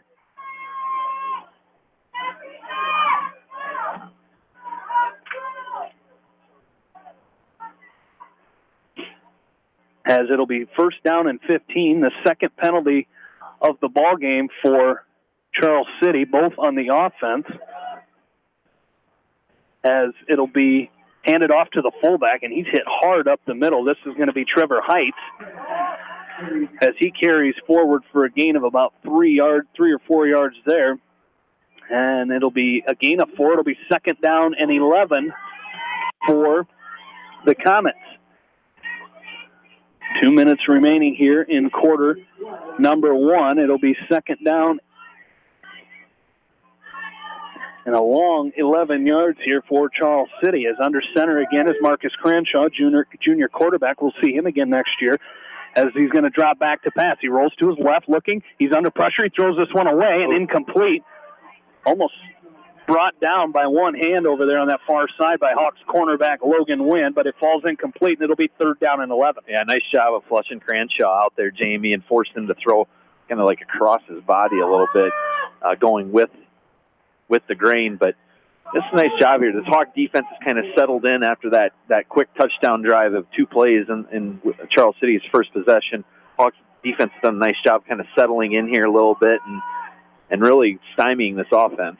Ball at the 20-yard line, 3rd down and 11 for the Comets as they're going to hand off to Chapman, a little counter, and he's going to be wrapped up out there as it looked like Andrig came over and kind of crawled on his back and brought him down after a short gain, and the Comets will send out their punt team, and we're going to get an official's timeout. As it looked like a player might have lost a helmet there or equipment as the officials take a timeout, but it'll be 4th down and 9 for Charles City as they will get set to punt it away. It'll be Woolert and Sonny deep to receive for the Hawks, 13 and 14.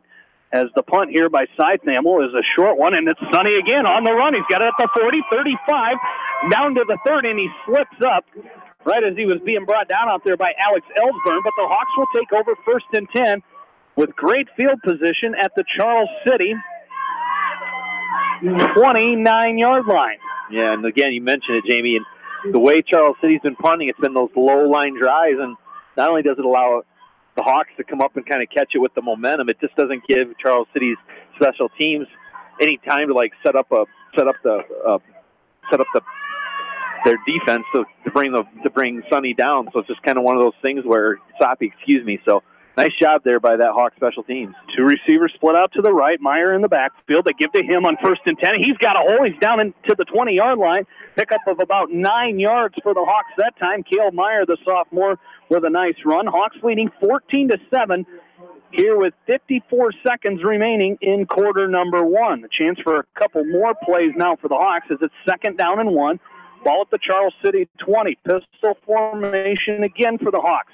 They give it to Meyer right up the middle again, and he's going to carry forward down for the 1st down line, which will stop the clock momentarily here with 38 seconds left to go.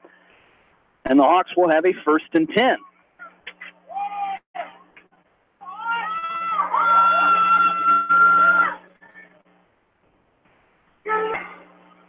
not a lot. Both these teams having a hard time moving the ball, but the Hawks coming out here. It's going to be Myers. He makes a nice cutback, and Cale Myers is going to go into the end zone for the Hawks from 18 yards out, and the Hawks go up 20 to 23 seconds left to go here in quarter number one. Yeah, nice piece of run in there by Cale Meyer. He saw some congestion in the middle there, and he just planted his left foot and broke it to the far side and scampered into that the far side of the end zone there, and puts the Hawks up now 20-7 here with 23 seconds left. Chad Bishop will be on to attempt the extra point for the Hawks. The kick is up. It's another booming kick through the uprights. Hawks lead 21-7 with 23 seconds to go here in quarter number one. We will take a break and come back. You're listening to West Delaware football from KMCH Sports. Sight and good vision is very easy to take for granted until it is taken away. Advanced Eye Care Associates of Eastern Iowa is here to help you. Advanced Eye Care Associates of Eastern Iowa, located at 225 West Main Street in Manchester and 1113 West 3rd Street in Vinton. Delhi Lumber has products for every home and every budget. Delhi Lumber carries Midland doors, which are one of the best values around. You can see Midland doors today or call Delhi Lumber at 563-922-2404 for more information. Your Midland overhead door dealer, Delhi Lumber. Big town quality with small town service. This is Dr. Tim Collier from Dental Associates of Manchester. We take pride in the environment we provide our patients with a caring attitude and unsurpassed comfort. For the kind, compassionate, and competent dental care you deserve, call us at 927-GRIN. Dental Associates of Manchester, creating healthy smiles for life. Eastern Iowa Sports Station, Mix 94.7, KMCH.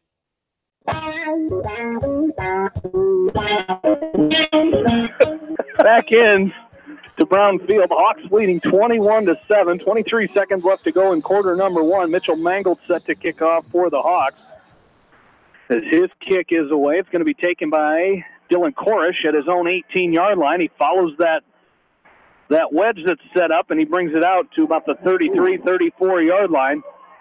And a little extracurricular activity out there between Jack Sindlinger. I didn't see the Hawk that was involved, but as those two, of course, both wrestlers. It looked like it was a single leg takedown. Yeah, there was some wrestling going on. I know both state qualifiers. As Sindlinger, I think he wrestled Jack Newhouse twice at the state tournament last year. It's going to be personal against. That'll be against the Comets, so that'll be their third penalty of the ball game. Interesting chain of events there. 15 seconds left to go, first quarter. Hawks leading 21-7.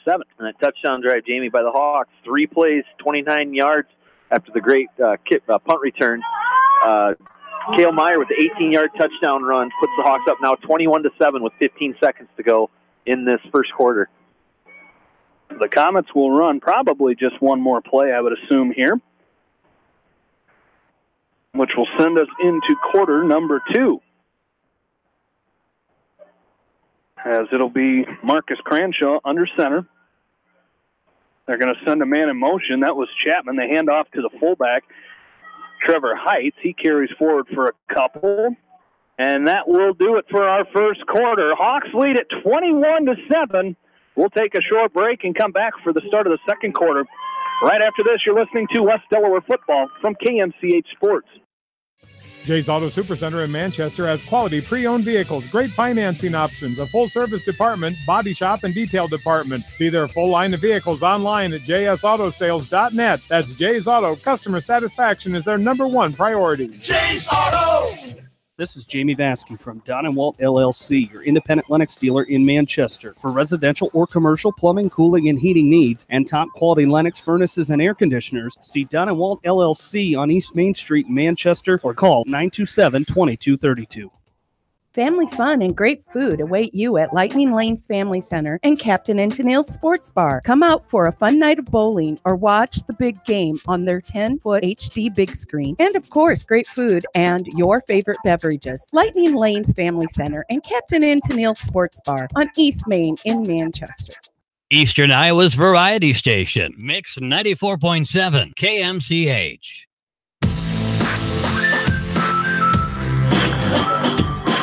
Back into Brown Field. Hawks leading 21-7 as we go to quarter number 2 here at Brown Field. As the Hawks on defense here, Charles City has it at their own 19-yard line.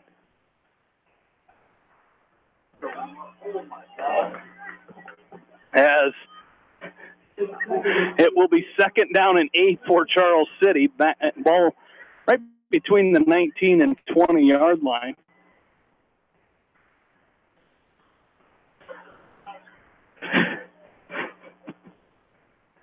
As number 2, again, the Hawks leading 21-7.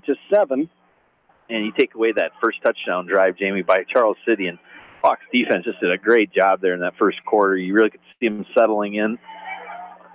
As it's going to be Cranshaw looking to pass. He's got to manage Chapman. He's going to be brought down right after he caught it. Jared Voss is going to drop him at the 25. A gain of 5. It'll bring up 3rd down and 3.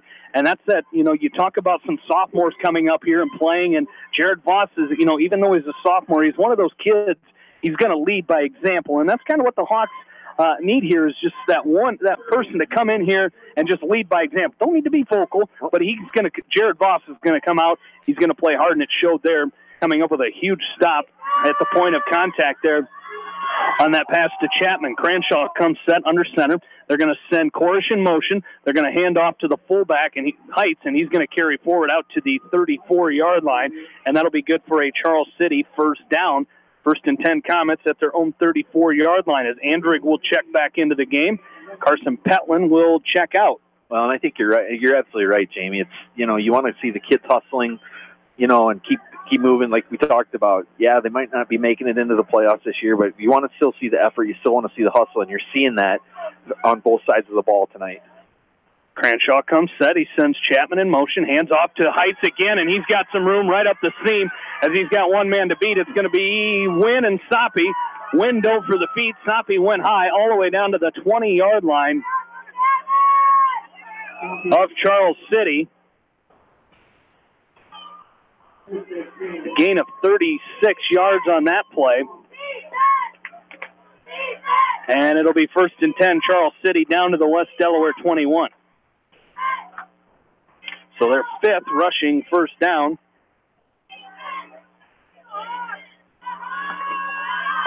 Here for the Comets, as they're going to fake the handoff. We're going to run option. Cranshaw pitches to Korish, right side. Sam Lecky's going to come up and stop him, but it's going to be a nice gain there, about 6 or 7 yards there for Dylan Korish. And Sam Leckie brings him down. Hawks leading 21-7 with 11:15 to go in quarter number 2. As it'll be 2nd down and 4 as Korish picks up 6. They've got it at the West Delaware 15-yard line. As Cranshaw comes set again under center, Korish goes in motion. They hand it off to Trevor Heights again, and he carries forward enough for the first down inside the West Delaware 5-yard line, brought down by Joe Burke. And again, another first down for the Comets. Yeah, they're doing a lot of their damage on this drive, Jamie, right up the middle. It's just that quick hitter to Heights or any of their running backs for that matter, just right up the middle and picking up big chunks of yardage right now. As they send Korish in motion, they're going to fake the handoff. Cranshaw runs it himself, and he's met at the line. As now the push comes, and Charles City offensive line and that Hawk defensive line pushing against each other. And it's going to be the Hawk defensive line who wins that small battle there, as Wickman in there on the stop, and Burke for West Delaware. Looks like down at the 2-yard line. It'll be 2nd down and goal now for the Comets. As Cranshaw looked like he had plenty of room. He had a good hole there on the right side. And the Hawks stopped him just short. It'll be 2nd and goal here. Same formation. They've got 2 men, 2 wings there, and then the fullback is Heights. They're going to give it to Heights left side. He pushes forward. I'm not sure he's going to get there. Yeah. As they're going to signal touchdown. Touchdown, Charles City. Trevor Heights in from 2 yards out. And Charles City has narrowed the gap here. It's 21-13. Thought maybe the Hawks had stuffed him there based off, but it looked like maybe that initial push that he had there crossed the goal line and scored the touchdown there for Charles City. As it'll be Caleb Byers on to attempt the extra point for the Comets.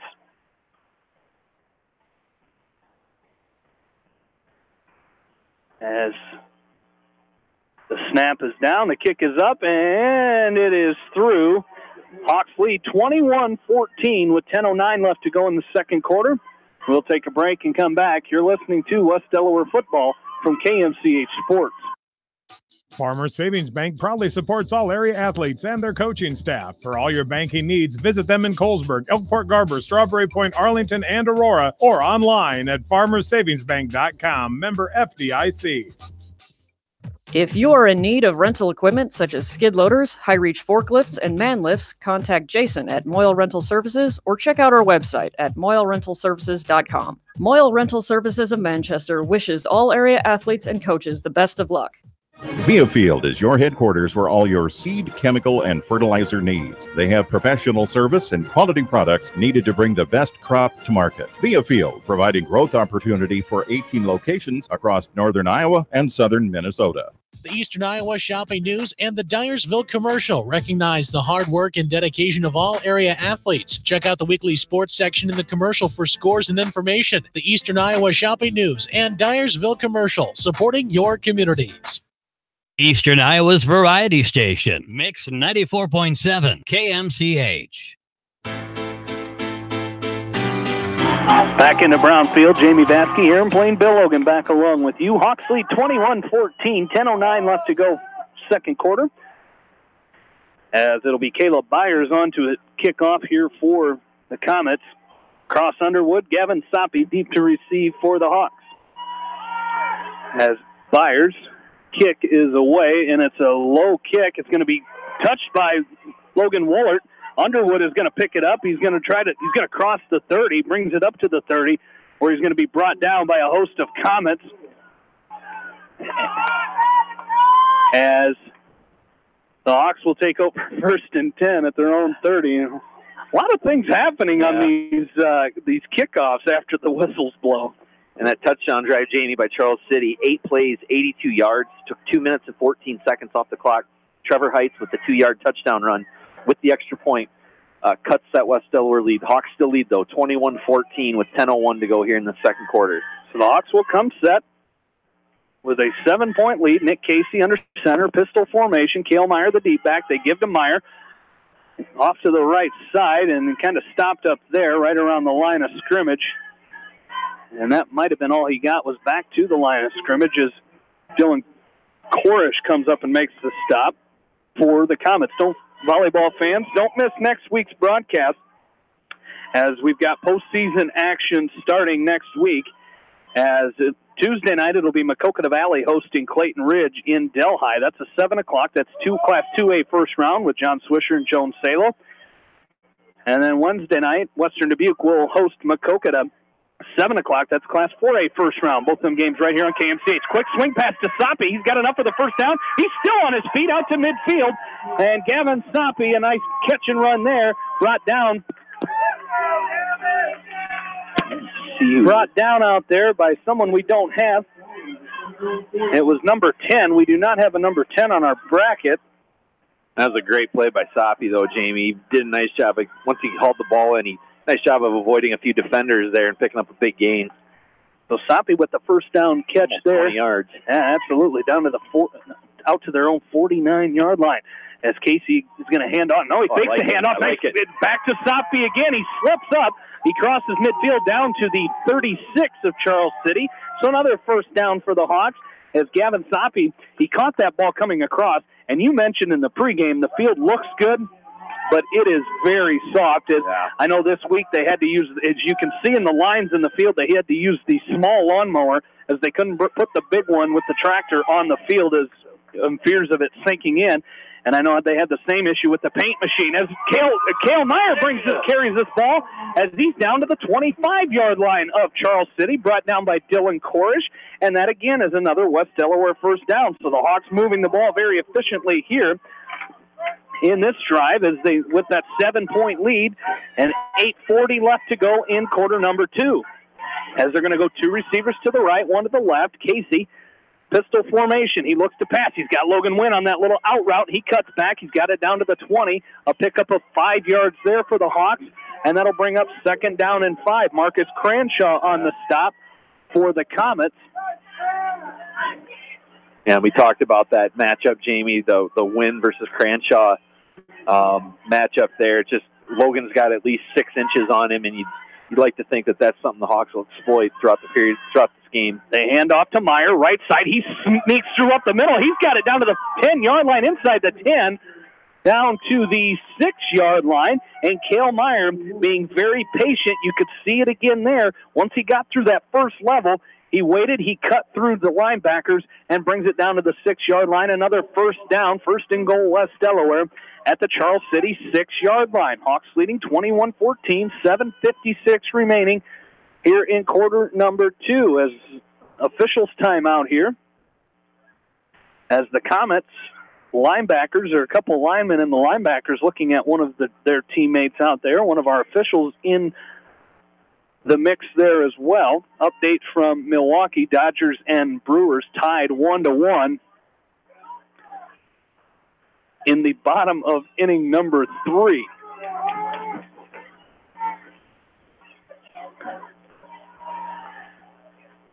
As the Hawks will run Cale Meyer to the left side, he brings it down inside the 5. As he's brought down out there by Mitz Conception, as now we are going to get another official's timeout, as looks like the helmet of one of the Charles City players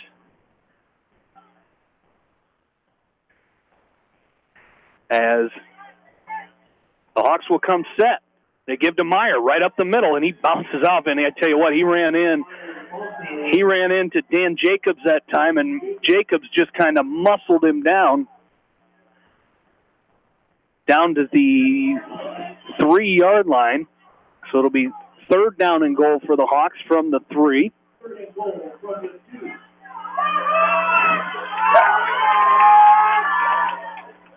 As they come set, Brees the fullback, Meyer the tailback in the pistol formation. They give to Meyer. He's got an open hole, a huge block there. Tyler Langle took his man, Ryan Zuspin, out in the backfield as Meyer ran right by him. And the Hawks go in for the touchdown. Cale Meyer, his 3rd of the night. And the Hawks go up 27-14 with 6:52 left to go in quarter number 2. So great job by that Hawk offensive line that time, especially Tyler Langle. Yeah. He cut his man out, and that was the block Cale Meyer needed as Bishop on for the extra point. It is up. It is good. Hawks lead 28-14 with 6:52 left to go second quarter. And we'll take a break and come back. You're listening to West Delaware football from KMCH Sports. For fan food, not fast food, visit your after-the-game headquarters, Manchester Dairy Queen. It's quick, it's easy, your family will love it. Manchester Dairy Queen. Your family. It's no secret that people come to Fairway in Manchester for their famous meats, but as you dash back to the counter to pick up your USDA choice ribeyes, don't be surprised if you find yourself lingering among the delicious fruits and vegetables in the produce department. Shop Fairway in Manchester for low prices and all your grocery needs. Just like a great coach, State Farm agents like me, Julie Smith, can help you develop a game plan for your insurance needs. Whether it's car, home, life, health, or business insurance, I can dig into the playbook and help you find the affordable coverage you need. For all your insurance needs, call on a winning team. The Julie Smith State Farm Agency in Manchester. Mix 94.7 KMCH. Back into Brownfield, Hawks lead 28-14. Along with in-studio producer Ashley Vick, Jamie Vaskey, Aaron Plain, and Bill Logan back with you. As Mitchell Mangold will kick off for the Hawks. As it'll be Korish and Chapman deep to receive for the Comets. It's going to be taken by one of the up men. This is going to be Carter Profit, and he falls on it, takes a knee at his own 32-yard line. That's where the Comets will take over, 1st and 10. And that touchdown drive, Jamie, by the Hawks. 8 plays, 70 yards. Took 3 minutes and 17 seconds off the clock. Cale Meyer with a 2-yard touchdown run. His 3rd of the night. Puts the Hawks up now 28-14 with 6:52 to go in the second quarter.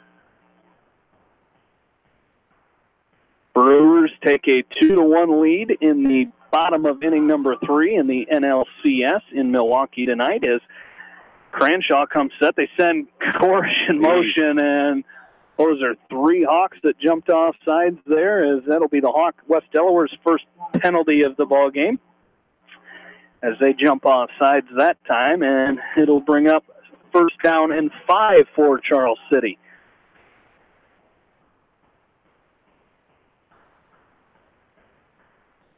As the Hawks, again, with that 28-14 lead with 6:52 left to go in quarter number 2. Coming up at halftime, we'll have West Delaware freshman head coach Bob Morris, as his team was victorious earlier tonight, 43-8 the final score. As it's going to be Cranshaw looking to pass. He slipped.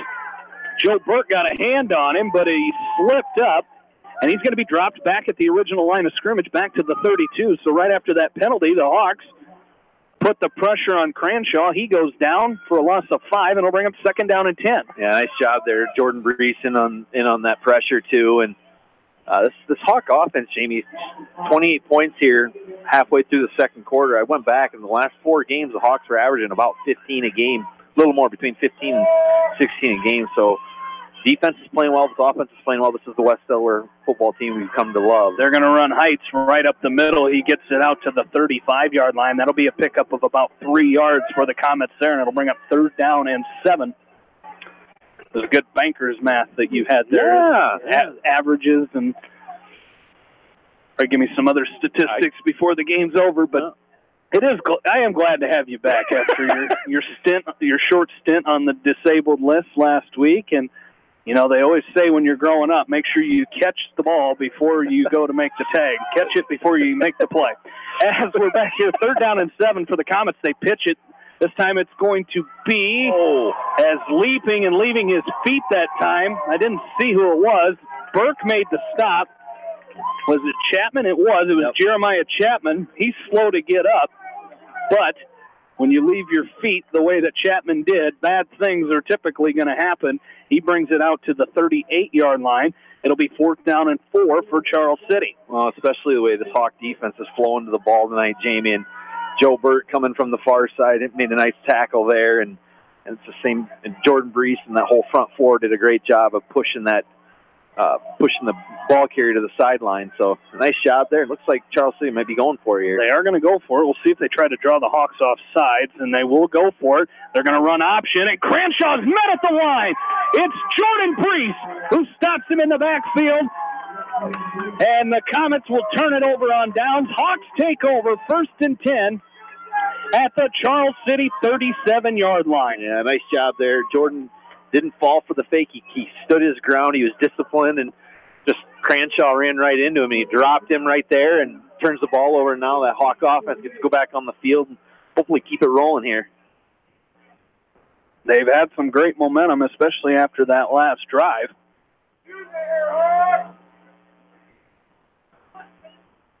As Nick Casey will take this offense back onto the field with 4:45 left to go in quarter number 2. Hawks with a 28-14 lead.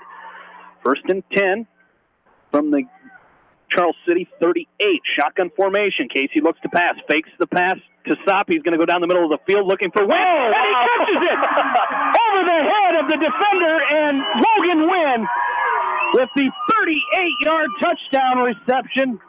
And just like that, one play, the Hawks go up 34-14. I actually thought maybe the defender had a chance to pick that off, but Nick did a nice job of getting some air under it and floated it right over the defender, and Logan did a nice job of concentrating and calling it in for the big quick strike touchdown there, and puts the Hawks up 20 here with 4.5 to go in the second. Chad Bishop will come on to attempt the extra point. And his kick is up. It is good. Hawks lead 35-14 with 4:37 left to go here in quarter number 2. We will take a break and come back. You're listening to West Delaware football from KMCH Sports. J&D Catering and Suites in New Vienna provides exceptional handcrafted food, whether a cocktail buffet, formal dinner, or a themed event. Let Diane and her staff create a customized menu sure to wow your guests. They offer an extensive specialty cupcake and cake menu. Call or check them out on Facebook. Let J&D Catering and Suites set your next special event above the rest.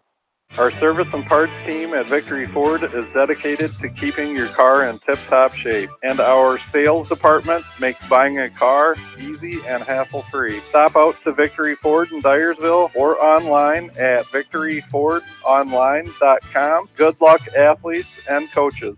Eastern Iowa's variety station, Mix 94.7 KMCH. Back into Brownfield, Hawks leading 35-14 with 4:37 remaining here in quarter number 2. Nice one-play touchdown pass of 38 yards from Nick Casey to Logan Wynn. And for Logan Wynn, his third receiving touchdown of the season. It's going to be Chapman who's going to bring this one out. Jeremiah Chapman brings it out to the 35-yard line, and that's where the Comets will start with it. 1st and 10. Again, with 4.5 minutes left to go in before the half. As again, we'll have Bob Morris, and we'll also got an interview with tonight's honorary captain, Mark Philgreen, director of bands here at West Delaware for the last 22 years. Had a chance to catch up with him, and of course, we'll take a look at our Hawks in the NCAA segment, as it's going to be Cranshaw under center. A little confusion there as they're going to hand off to Heights, Trevor Heights. He gets back to the line of scrimmage, but that's it. It'll be 2nd down and 10 after no gain. And you got to really like the energy the defense is showing here, and the offense. Both sides of the ball are just showing a lot of energy tonight, Jamie, and it's good to see these guys are still putting forth the effort, and it's showing on the scoreboard. 35-14, Hawks are up with 4 to go, 4 minutes. 2nd down and 10. Charles City comes set. Cranshaw under center. He's going to hand off to Heights again. He falls forward, kind of had to put an arm down and crawl, but he brings it out to the 39-yard line, a pickup of 4 yards there, and he'll bring up 3rd down and 6. Now they're going to give him the 40-yard line, so that'll be a gain of 5.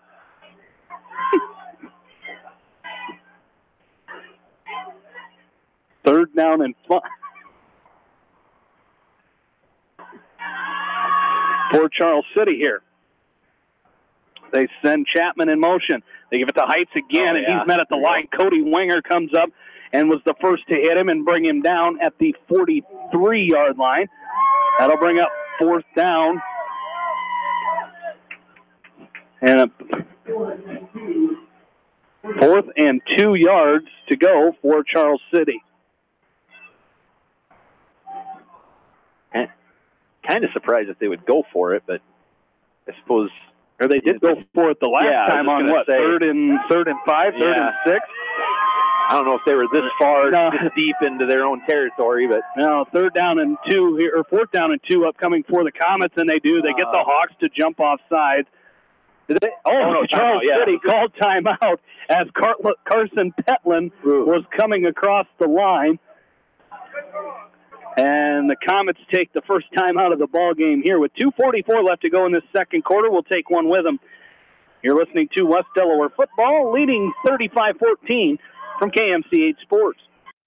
At Three Rivers, our customers come first. Your business is very important to us. Our goal is to provide you with the best products and service that you have come to expect from Three Rivers. Visit our website at threeriversfs.com or the location nearest you. Three Rivers, your partner in growth solutions. You expect big hits on the field, but not on the road. So when the unexpected happens, call Krager Body Shop in Dyersville. They specialize in major and minor collision repair and frame straightening. For all of your auto body work, see Krager Body Shop in Dyersville.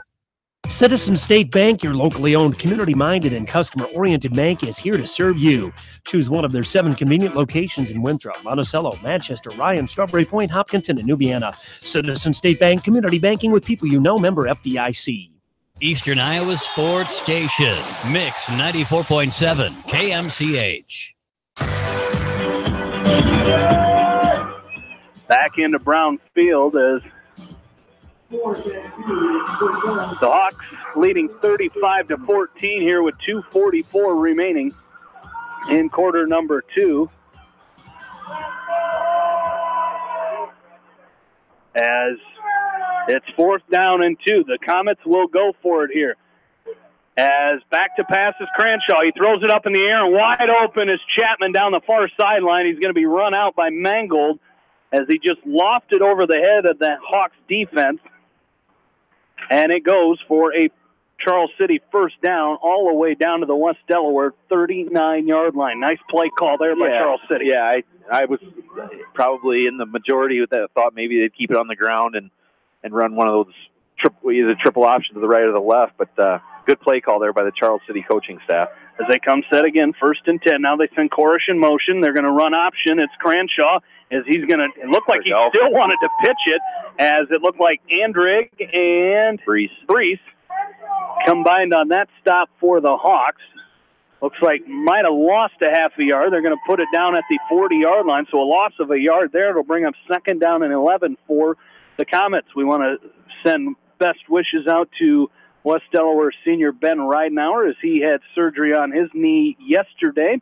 So we wish him a very speedy recovery, and hopefully he can be back here cheering on the Hawks next Friday night right back here at Brown Field. They're going to send Chapman in motion. They're going to hand it to Korish on the counter, and Korish has some room. He's got one man to beat as Mangold can't get to him, and he's going to go into the end zone for the touchdown. Dylan Korish on that counter goes in from 40 yards out as Dylan Korish for the Comets with that rushing touchdown. That's number 7 on the year for him. And another great play call as they moved everybody. They moved Chapman and Heights to the left, and coming back from the left going to the right on that counter play was Dylan Korish. The senior running back for the Charles City goes in 40 yards for the touchdown to make it 35-20 as Caleb Byers on to attempt the extra point. And Charles City, I believe, called a timeout. As they send a player on, I don't even think the coaches are going to go onto the field. They were missing a player. Didn't even have the right personnel, and it looked like. No, they were missing guys on the field. Only had 10 guys out there. As now, Byers will come on to attempt the extra point, and the kick is up, and it is good. And it's now 35-21. West Delaware leads it with 1:49 left to go here before half. We'll take a break and come back. You're listening to West Delaware football from KMCH Sports. Put a little south in your mouth at Rockin' 5K Barbecue Shack in Manchester. You can't go wrong with any of their melt-in-your-mouth menu options. Dine in or call ahead for carry-out. Book them today to cater your next event. Rockin' 5K Barbecue Shack in Manchester. This is Jamie Vaskey, the voice of the West Delaware Hawks, and I've had the chance to review the Good Neighbor Society's playbook, and I got to tell you, they are friends in your neighborhood, designing plays to get you home fast. If you need help getting back in the game, contact the Good Neighbor Society Rehab to Home team at 563-927-3907. Eastern Iowa's variety station, Mix 94.7 KMCH. Back into Brownfield, Jamie, Aaron, and Bill along with you.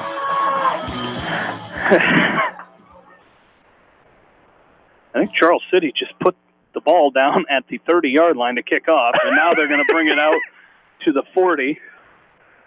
That's hey, we'd take it. Yeah, we would take it if they try to kick off from the 30, but you guys, they can feel free to move it back up to where it's supposed to go, to the 40, as it'll be Byers to kick off for Charles City. Underwood and Soppy deep to receive for the Hawks, as we haven't seen a great leg out of Caleb Byers. It's usually been bounced in front of Underwood and Soppy, or it's been the up men for the Hawks. This is a low line drive kick. Soppy's going to take it at his own 22, cuts back to the other side of the field. Now he's going to turn it up, and Gavin Soppy brings it out to about the 36, 37-yard line, and that's where the Hawks will start with it here, 1st and 10. Touchdown drive, Jamie, by Charles City. 6 plays, 65 yards. Took 2 minutes and 48 seconds off the clock. Dylan Korish with the 40-yard touchdown run on a nice counter play. Cuts that lead now by the Hawks. 35-21. The Hawks are still up, though, with 1:43 to go here in the second quarter. Hawks will come set 1st and 10 at their own 36-yard line. Shotgun formation. 2 receivers to the right, 1 to the left. As now Mangel's going to move up to the line for the Hawks. Going in motion is Soppy, as it's going to be Meyer giving the ball here, and he sneaks up, jumps over one of his own offensive linemen, and he brings it out to the 47, 48-yard line, and that'll be good for West Delaware first down. I like that running style of Cale Meyer. Yeah, and I like it for a couple reasons. He kind of tiptoed his way and leaped over one of the Hawk offensive linemen that was laying on the ground, but I really like the fact that there was a Charles City defender that kind of came from behind and looked almost like they were trying to strip it, and Cale did a nice job of securing the football and not coughing it up. As the get those chain guys moving over there, as they were tangled up, and our official on the far side gets them all squared away, and we're ready to go. 1st and 10 Hawks at their own 48. They give to Meyer again, and he's met at the line, brought down out there by Ryan Zuspin. As Zuspin comes up and makes the stop, it looks like Cale might have lost a yard there, or half a yard, as it'll remain just shy of the 48-yard line. So we'll keep it 2nd down and 10. Minute left to go, second quarter. Hawks lead 35-21. Quick pass right side. This is mangled at the 45-50. Run out of bounds by Jeremiah Chapman. Crosses midfield down to the Charles City 47-yard line. So now it'll be 3rd down and 5 upcoming for the Hawks. You know the Hawks, with 53 seconds to go here, Jamie, are probably in 4-down territory. They are on the Charles City side of the field, so you got to figure there's at least 2 plays here to get the 5 yards. As Casey looks to pass, looking for Wynn on the far side. He's got it for the first down at the 38-yard line, brought down out there by Marcus Cranshaw, but that is a West Delaware first down. That's what the Hawks have been very successful all season long with that quick little 5-yard out by that receiver on the far side going to Casey's left. He's very good at hitting that receiver in stride. It'll be 1st and 10 for the Hawks. Ball at the 39 of Charles City. Quick pass right side. This time it's mangled at the 35-30. Still on his feet. He's got one man to beat. He's going to be run out of bounds inside the 15. We're right at the 15. Chapman runs him out of bounds. And the Hawks have it 1st and 10 at the Charles City 15-yard line with 36 seconds left to go in this first half. It happened so fast I wasn't able to see how Mitch he was wide open, and then he had a lot of running room on this near sideline here, but he did a good job of turning it upfield quickly. Play action, Casey under pressure, and he's going to be sacked, and now the Hawks will quickly call a timeout as he's brought down out there by Makai Weber. And the Hawks will take a timeout as that one goes for a loss of 4 yards, and the Hawks will take a timeout. We'll take one with them. 31 seconds left to go in quarter number 2. Hawks lead 35-21, and we're back after this from KMCH Sports.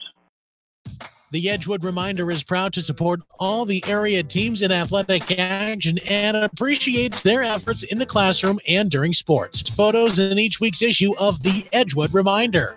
TriVet Associates is a mixed animal veterinary clinic with offices in Farley, Dyersville, and Holy Cross. Our 8 doctors serve the Dubuque, Manchester, Guttenberg, and Cascade areas and provide veterinary services to both large and small animals. For more information, find us on Facebook or visit our website, trivetinc.com.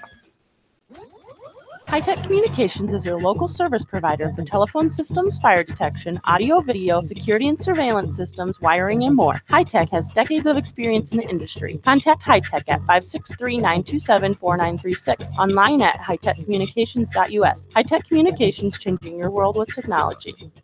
Eastern Iowa Sports Station, Mix 94.7, KMCH. Back into Brownfield, Hawks hand off to Cale Meyer on a counter play of their own. He's down to the 15, down to the 10-yard line. As he's brought down out there, coming up and making the stop again was Makai Weber. Coach Wink wants to call another timeout. We'll keep it right here. I think the Hawks have 1 left now. They do have 1 left after that one. That'll be their second timeout of this first half.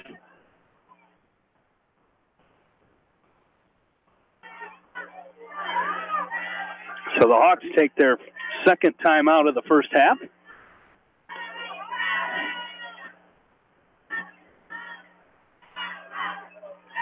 As they will face a 3rd down and 5 from the Charles City 10-yard line. As quick timeout. Obviously, the Hawks not a strategy thing for West Delaware, just stopping the clock. As they will come set now. They've got two receivers to the right. Has mangled the wide out. Soppy in the slot. Logan Wynn, the tight end on the left, and of course Brees in as the fullback. They're going to double fake as Casey looks to pass. He looks into the end zone. He's got Logan Wynn, a touchdown. West Delaware from 10 yards out. Logan Wynn, his second of the night. And the Hawks, with 14 seconds left to go up 41-21. Yeah, it was a beautifully thrown ball. Good concentration there by Wynn again. He knew he was going to take a shot there between two Charles City defenders, but he looked it in and came down with it and extends that Hawk lead to 20 now with pending the extra point. Chad Bishop on to attempt the extra point for the Hawks. Out of the hold of Gavin Soppy. Tyler Langle to snap it. This kick is up, and this one clears the fence out onto Prospect Street. Hawks lead 42-21 with 14 seconds to go here in quarter number 2. We'll take a break and come back. You're listening to West Delaware football from KMCH Sports. West Bend's home and highway policy provides you with one policy, one bill, one deductible, and one agent, all with no hassle and a portion of your annual premium back in cash if you don't have a claim. To find out more, contact your local West Bend agent, Eric Smith, at Parrott Insurance in Manchester at 927-2791. Are you looking for great food and a unique atmosphere? Then make Okoboji Grill your next lunch or dinner destination, or enjoy 2-for-1 happy hour every Monday through Thursday from 4 until 6 p.m. That's Okoboji Grill, 1749 Golf Course Boulevard in Independence. Okoboji Grill, where good friends meet. Eastern Iowa Sports Station, Mix 94.7 KMCH. Back into Brownfield, Hawks lead 42-21. Mitchell Mangold will kick off here for the Hawks. Dylan Korish and Jeremiah Chapman deep to receive for the Comets. The Hawks making that last drive that they had in this first half count as they go down and score. With only 14 seconds left to go in this second quarter. Mangold's kick is away. It bounces at the 20, picked up by Chapman at his own 17, and he tries to get through the middle. He brings it out to the 29-yard line. That's where the Comets will start 1st and 10 with 8 seconds left to go here in quarter number 2. That touchdown drive, Jamie, by the Hawks. 8 plays, 64 yards, took a minute 35 off the clock. Logan Wynn with the 10-yard touchdown reception, his second of the night tonight. With the extra point, puts the Hawks up 42-21 with 8 seconds to go here in the second quarter. So here we go. It'll be 1st and 10. I'm assuming that the Hawks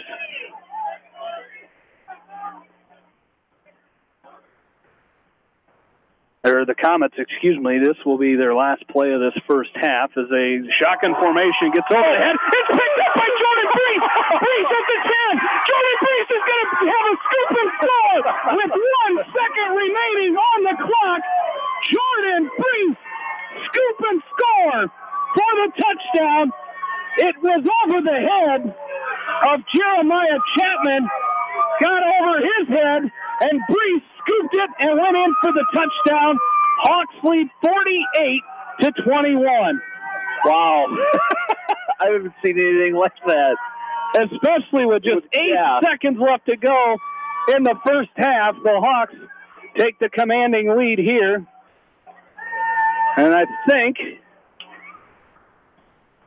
the Hawks looking for a kicking ball here.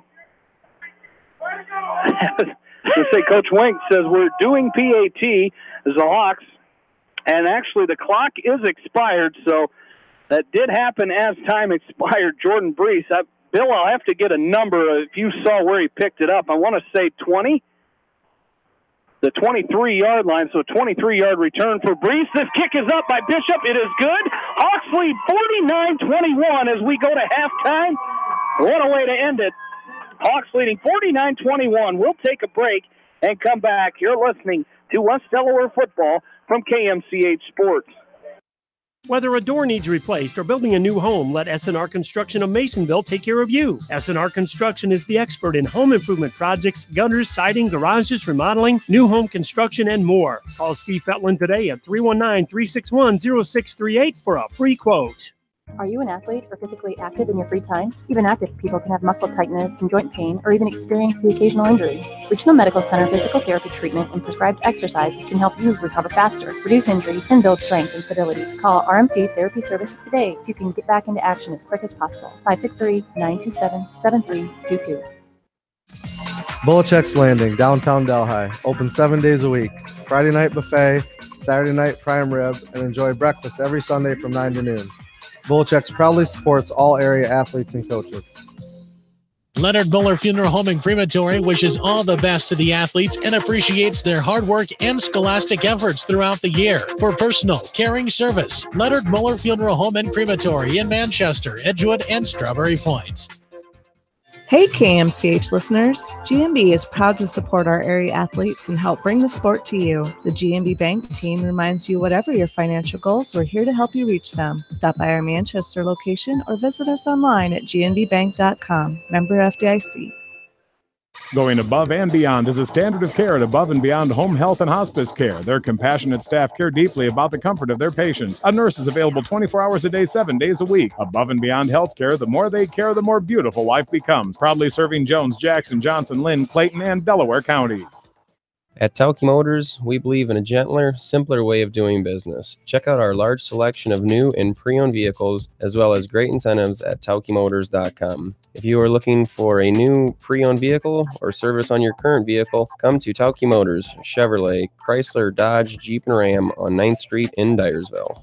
At Dupaco Community Credit Union, we know debt happens. A debt checkup from Dupaco ensures it's not costing you more than it should. With historic low interest rates, now is the time to bring your loans to Dupaco. Contact us at 563-927-6187 or visit dupaco.com.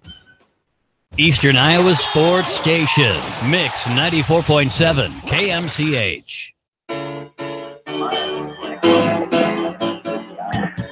Back into Brownfield. Hawks lead at halftime, 49-21.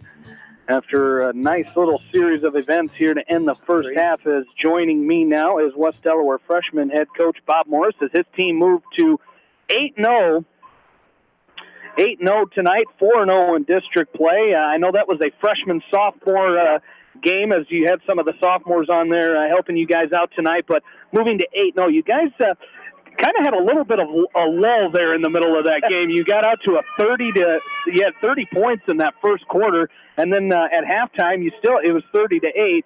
But of course, right around the fourth quarter, you guys added a couple scores. But got out to a hot start. What happened? What did Charles City do different to kind of bottle you guys up there after the first quarter? Well, basically after that first quarter, the dreaded turnover. We had a couple turnovers stop the drive in there that got us into trouble. And then what teams are doing to us is they just basically load the box and bring the house.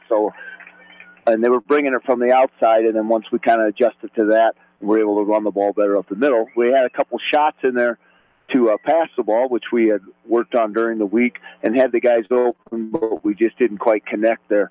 And so that put us in a third and long and a couple of situations there. But I thought the kids responded good.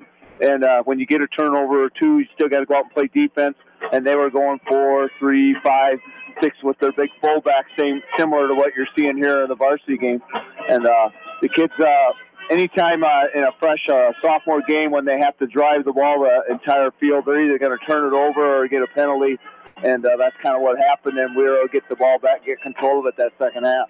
Yeah, and that's one of the things that, we've talked about it the last couple of weeks. The last couple of weeks that you've joined me here is your team has had to go through some adversity in the middle of those games. They've had some close scores, but, right there in the middle, they got out to a lead, and they found out that, you still got to execute, and, just to overcome that and then come back and add those points late was huge for the kids, just to kind of get back in the rhythm of things.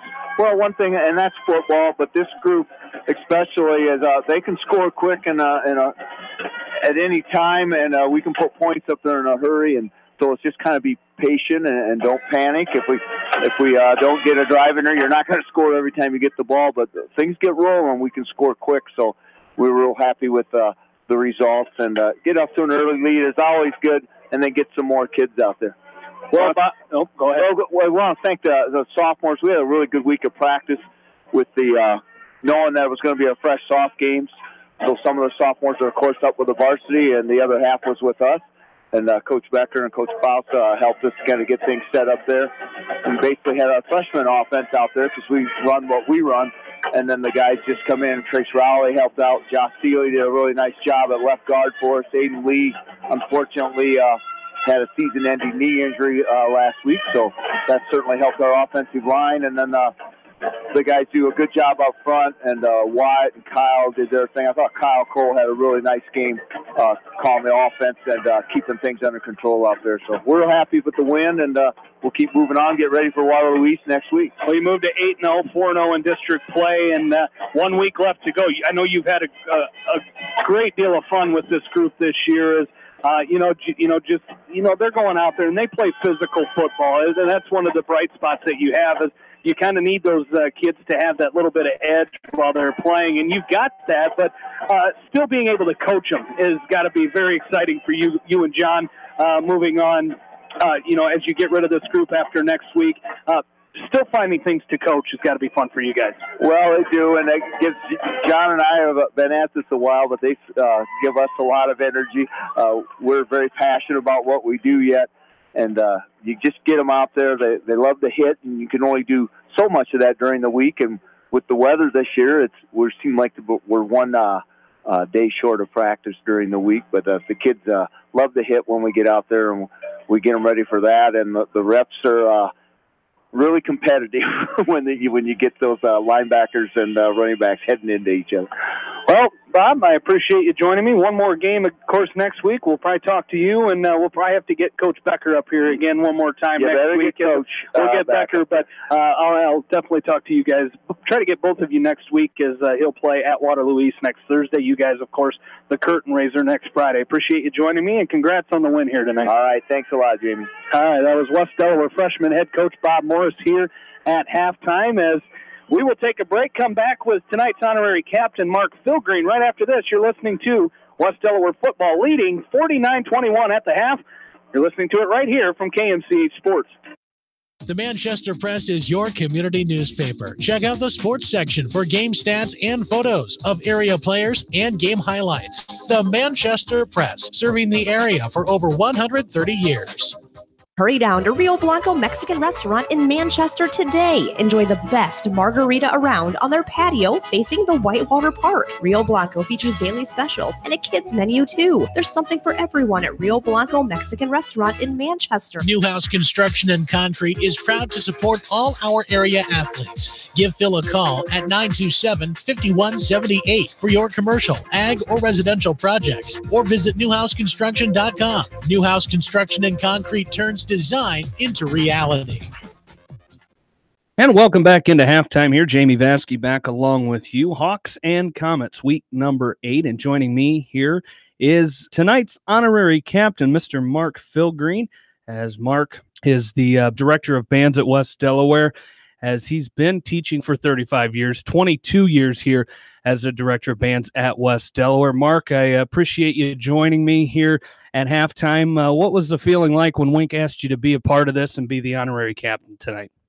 It was very humbling.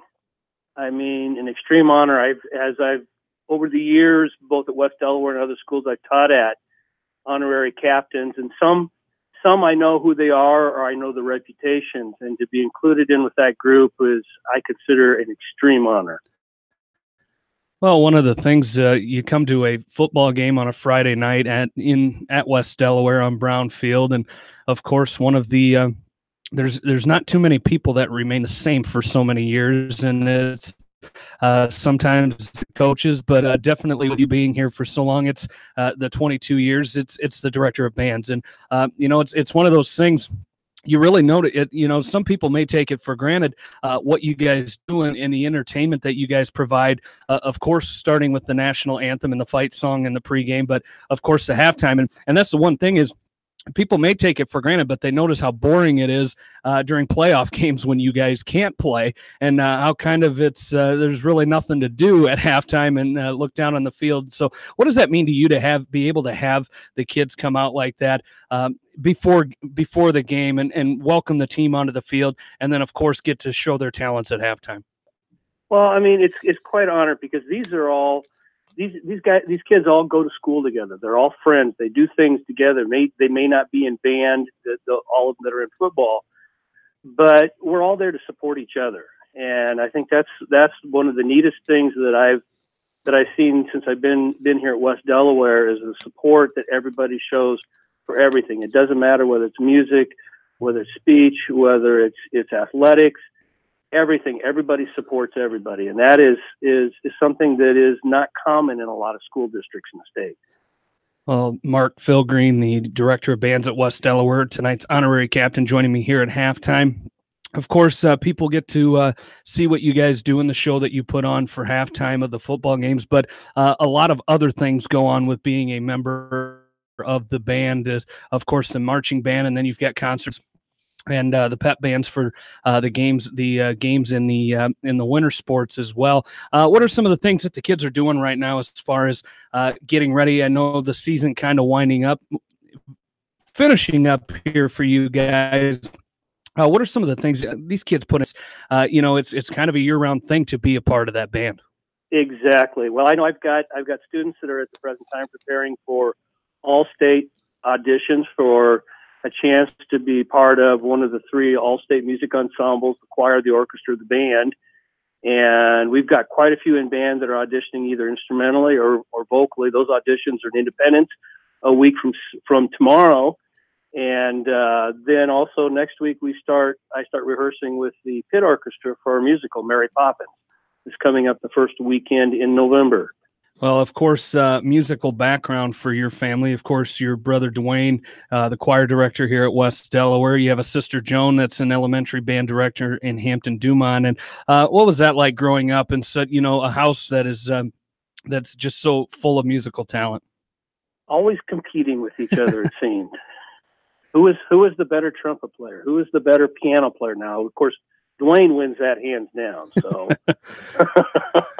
Well, very good. Well, Mark, of course, still living here in the Manchester area with your wife, Terry, and children that have all kind of grown up and gone away. As of course, you had 2 daughters that went to West Delaware with Jessica and Robbie Sedane. But, we like to put a little bit of pressure on the honorary captain for each night's Friday night's home games to get that coin flip. Of course, you don't get to call the coin toss, but no. We're still going to put the pressure on you to help the Hawks into victory here tonight.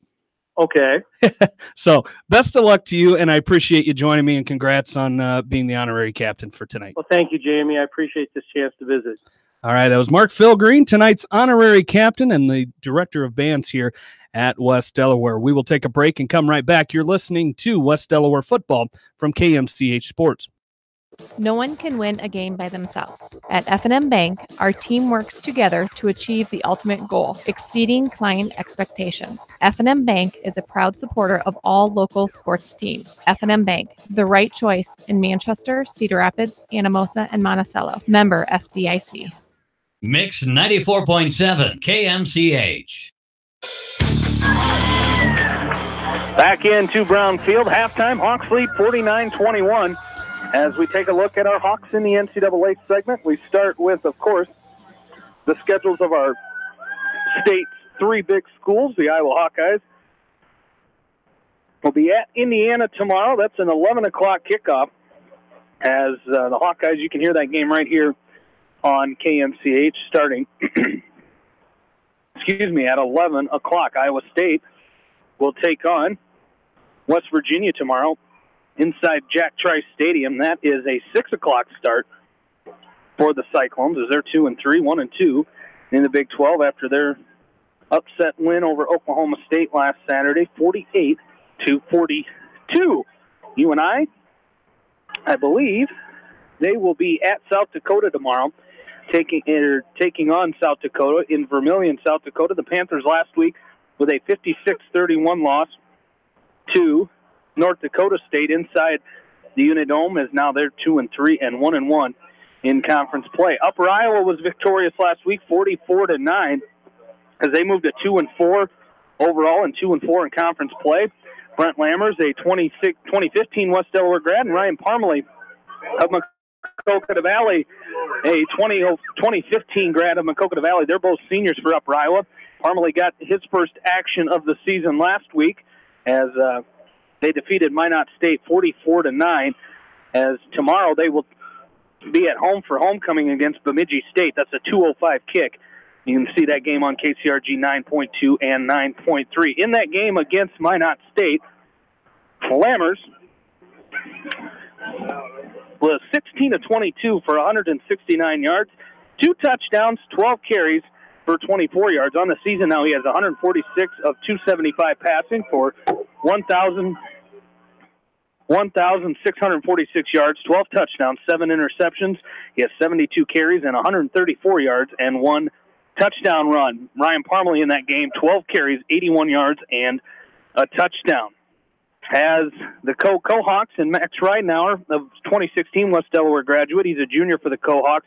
They lost to Simpson College 29-7 last week in Indianola, moving their record now to 3-3 and 2-2 in conference play.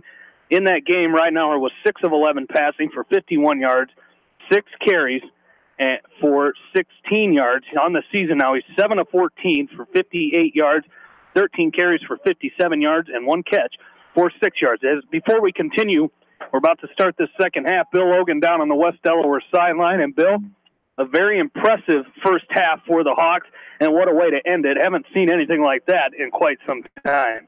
No, I thought that was great momentum, scoring on a pass play with 10 seconds left. And, right before the half, and then they kind of gifted us one there that, just a little play by Jordan Brees there, high snap, kind of picked it up on a bounce and ran it in and put some more up on there. So, the Hawks just did a great job that first half of doing something they haven't done the last 3-4 weeks is come out with some confidence, score, and just tell the other team, you can't stop us. So, pretty positive group here on the side, pretty confident that Charles City can't stop them. But, now they got to prove on defense that we can stop them because it doesn't take too long to look at. Charles City scored 38 points against Decorah not that long ago. So, they're a team that can be very, very dangerous. So, still got to come out here and play some good, tough defense here in the second half. Now, the theme of your talk there was confidence. How confident are you and your Dodgers now down 5-1 in the top of the 5th inning? Shoot, they got 4 innings to go. We got 4 more innings. Score 1 run an inning, we're right where we want to be. You're probably not going to score any this inning off of Josh Hader, but he gives up 3-run bombs. We'll in between 15 strikeouts. So you're not worried? Not yet. Not worried at all? Not till about 10:30. All right. About 10:30, I'll be worried. Hey, we'll get those stats from you at the end of the game, buddy. All right, sounds good. Bill Logan down on the West Delaware sideline here at halftime as we're about to kick off. The Hawks will kick off to start this second half. As we get quickly back to our Hawks in the NCAA, Loras College has 2 former Hawks. Co-College, mentioned Max Ridenauer. They will be hosting Wartburg tomorrow. That is a 1 o'clock kickoff in Cedar Rapids. Loras College they were victorious last week against Buena Vista, 44-40, the final high-scoring ball game there. 3-2 their record now in overall. As in that game, Sam Maloney, a 2016 West Delaware graduate, he's a junior for the Dew Hawks. He had 6 catches for 91 yards. So on the season, he has 20 catches, 275 yards, and 2 touchdowns. Cabron Cook, a 2018 West Delaware grad, also playing for Loras College. As tomorrow, they host Nebraska Wesleyan in the Rock Bowl, a 1 o'clock kick. We're underway here. We'll get to the scoreboard in a second. This one's going to be taken by Jeremiah Chapman for the Comets, and he brings it out near the 40-yard line. And that is where the Comets will start with it here, 1st and 10. Some scores here from around the area. Waverly Shellrock leading Independence at halftime, 14-0. Also at halftime, a track meet as Western Dubuque leading Marion 35-21 at the half. Anamosa leading 4th ranked in Class 2A Waukon 11-8 at the half. West Branch leading Cascade 13-6 in the third quarter. Edco leading MFL Marmac 40-6. That game also in the third quarter. And Wapsie Valley leading East Buchanan 21-12 in quarter number 3 as Charles City hands off to Trevor Heights here to start this second half. Hawks leading 49-21, just underway, third quarter. As the Hawks, Aaron, very impressive first half. They were able to do, they were able to move the ball very efficiently, and of course that great play at the end by Jordan Brees. Yeah, it was kind of the icing on the cake there for what was a very good half for the West Delaware Hawks. They're going to run option here as Cranshaw's going to keep it himself, and he's going to be wrapped up. Jordan Brees drops him back at about the 39-yard line. That'll be a loss of 3. It'll bring up third down and 11. Great job by the Hawks as Cranshaw was running option to his left, went to pitch, and it wasn't there. So he tried to change directions and got swallowed up by Jordan Brees, who very alertly stayed home on that play. And it'll be third down and 10. Sort of Jordan and Jared Voss. Jared Voss did a nice job of staying home, too, and that's allowed Jordan to come and swallow up Cranshaw. As it's third down and 10, they will pass. Oh. Cranshaw looks across the middle and almost intercepted. As Joey Sonny just about had the interception, but it falls incomplete. But it'll bring up fourth down and 10 for Charles City, and they will send the punt team out.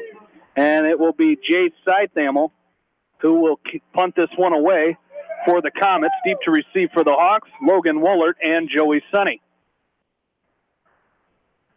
Sonny, who almost came up with that interception there. As Seithamel's punt is away, a high punt. The Hawks, it's going to be Woolert from his own 30. He takes this one, brings it out to about the 35, 36-yard line, and that's where the Hawks will take over here, first and 10.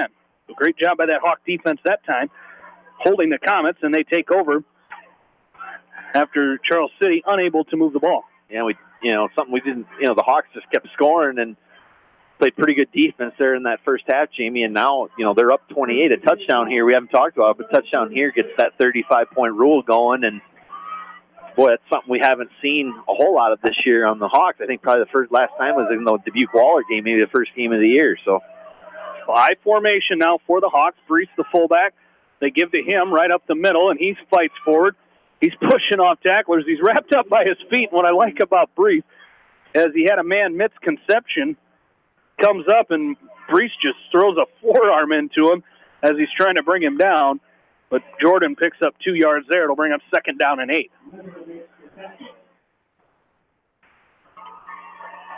As the Hawks face a second down and 8, ball at their own 38. As they come out again, once again, in that I formation. One receiver split out each way, a fullback and a tailback. They give to Cale Meyer. As Meyer bounces out, he brings it up to the 40-yard line, a pickup of 2 more there. And it'll bring up third down and 6. As he was brought...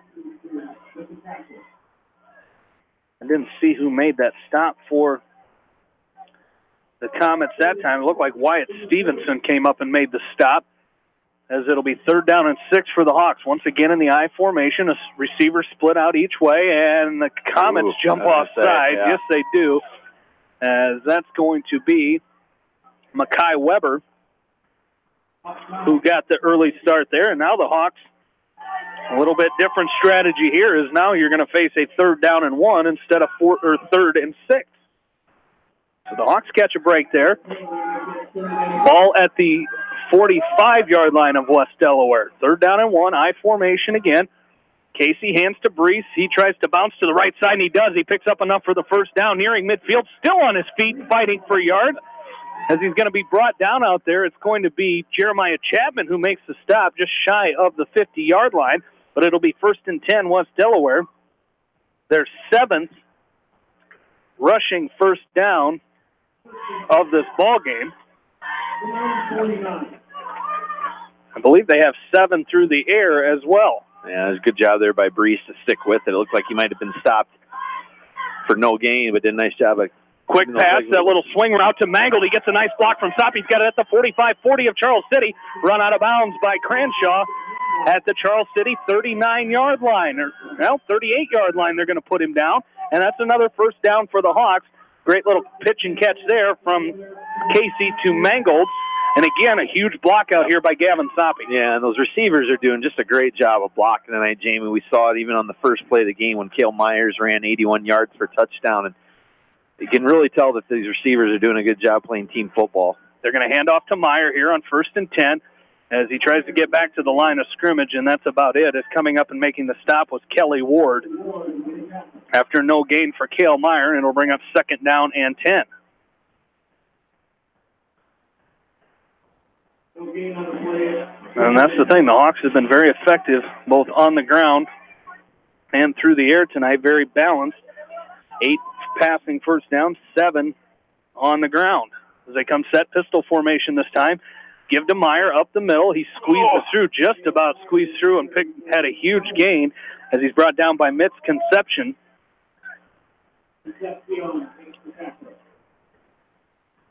As a gain of a yard there. Gain of a yard brings up third. It should be 3rd and 9, correct? Yep. Yeah.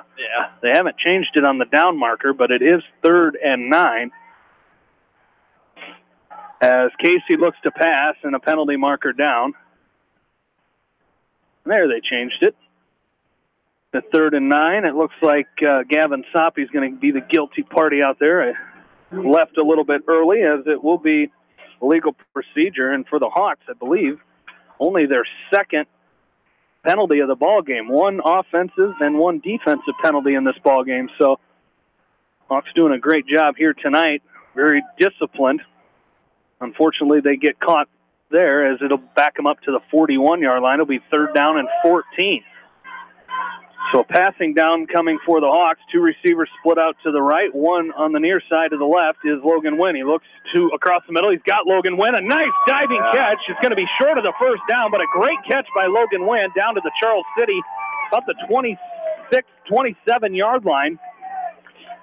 Nice little gain there it is enough for the first down as they move the chains. 1st and 10 West Delaware on a nice diving catch by Logan Wynn. Yeah, nice job. And you can see Logan, he was kind of cut to the middle of the field, and he was going to be running into some traffic there, but he did a nice job. And that wasn't just a easy catch. That was one he kind of had to lay out for a little bit, but he did. Keeps the drive moving for the Hawks. So 1st and 10 West Delaware. They give it to Meyer up the middle. He fights for a couple yards that time. As coming up and making the stop for the Comets was Ryan Zuspin. As a gain of 2 yards there brings up 2nd down and 8 for the Hawks. Ball at the Charles City 25-yard line. Again, one thing I like about this drive here, Aaron, is the Hawks got the ball back after Charles City turned it after they punted. And the Hawks have eaten a lot of clock here as Cale Meyer spins out of a tackle, and he's going to carry forward. He's going to be close to another West Delaware first down. Is bringing him down that time is number 10. We don't have a name for number 10, but it is enough for a West Delaware first down. Cale Meyer carrying forward for the first down. As it'll be 1st and 10 from the 16-yard line. 6:25 left to go in this third quarter. Hawks lead 49-21. Shotgun formation. They give to Soppe on the end around, and he's going to go into the end zone. Gavin Soppe from 16 yards out puts the Hawks up now 55-21. Yeah, it's that misdirection play we've seen the Hawks run so many times, Jamie, and Gavin's been the one to he's kind of been their guy on that play, and he just did a nice job there. Once he got it, he just kind of peeled around the corner, around the edge there, and just took it in for the touchdown. Nice job there by that Hawk offensive line. Good blocking. Second rushing touchdown of the season for Soppe. He's got 3 through the air this season. 4 through the air this season, excuse me. As Chad Bishop on for the extra point. That one's blocked. Is coming in untouched that time. For the Comets was Trevor Heights, but the Hawks lead 55-21. 6:12 left to go in quarter number 3. We'll take a break and come back. You're listening to West Delaware football from KMCH Sports. Just like you take pride in your vehicle, we take pride in the service work we provide. This is John from Georgian Auto in Manchester. Whether it's routine maintenance or major repairs, we'll take care of your car and get it back on the road. Georgian Auto in Manchester, where complete automotive service and repair is our complete focus. For all your general contracting needs, turn to the professionals at Lucky Building Service in Manchester. For commercial, remodeling, and building and new home construction, call the experts, Lucky Building Service in Manchester, 563-927-5677. You may not wear glasses or contacts, but how do you know if you're seeing your best or if your eyes are healthy? Why not be proactive and get your eyes examined? Dr. Daniel E. Mersch and his professional staff at Manchester Family Vision can help. Manchester Family Vision Center on West Main, where clear vision begins with healthy eyes. Mix 94.7 KMCH. Back into Brownfield. Hawks lead 55-21 with 6:12 left to go here in quarter number 3. In the Hawks, another nice drive that time, as Mitchell Mangold will kick off for the Hawks.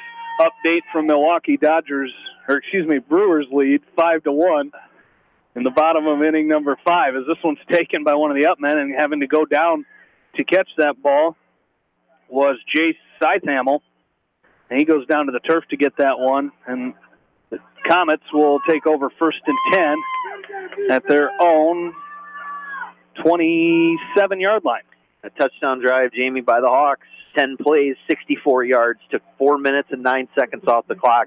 Gavin Soppe with the 16-yard touchdown run. The extra point was blocked, so the Hawks lead now 55-21 with 6:12 to go here in this third quarter.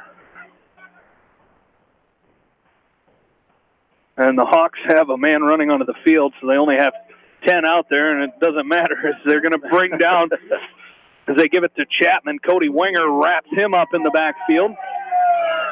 Back to the 25-yard line. Now they're going to put it at the 26. So a loss of 1. It'll be 2nd down and 11 for the Comets. As the Hawks able to bring Chapman down with just 10 players, and one of the ones missing was one of the defensive linemen. So great job by the Hawks being able to cover that ball up, as the Comets will come set here again. 2nd down and 11. Ball at their own 26-yard line. They're going to pitch out to the outside. This is Corish. He finds a nice little hole as about the 39-yard line. A pickup of 13 yards as Jordan Brees brings him down, but that will be good for a Charles City first down. And we talked about Jared Voss kind of leading by example out there. He threw his blocker down to the ground out there. Looked like a little... I know that in the wrestling world we call it the Voss toss. Is kind of gets an over-under and a little lateral drop, and Jared Voss playing physical out there. But 1st and 10, Charles City from their own 39. As they send Chapman in motion, they hand off to Heights up the middle, and he picks up about 3 or 4 on that play, as he's brought down by Adam Andrig. As it's out to the 43-yard line here. That's a gain of 4. It'll bring up 2nd down and 6 for the Comets. As they come set, receiver split out wide to the right. 2 men in the slot. Chapman in motion. They hand off to Heights. And he's swallowed in the backfield. Cale Rempe at the 45 after a gain of 2. Will bring him down. It'll be 3rd and 4, but a great play that time by Cale Rempe. Yeah, and that was all that he was going to get to, was those 2 yards. Cale did a nice job there. Just a great form tackle. He lowered his shoulder and put it right into the stomach of the ball carrier and dropped him. He was lucky to get the 2 yards he got. So puts Charles City in the 3rd and 4 here with 4 minutes to go in this third quarter. As Charles City comes set, 3rd down and 4. They send Chapman in motion, fake the pitch to him. They will throw as Cranshaw on the run. He's got a man wide open. It's Corish at the West Delaware 40. Cuts back at the 35. He's going to be run down at the West Delaware 27-yard line, as it looked like it was Sam Leckie and Logan Wynn. And both Leckie and Wynn both kind of get up holding their hands as the cold weather, Leckie is holding his left elbow, like he took a shot to the elbow, but he's going to come off the field.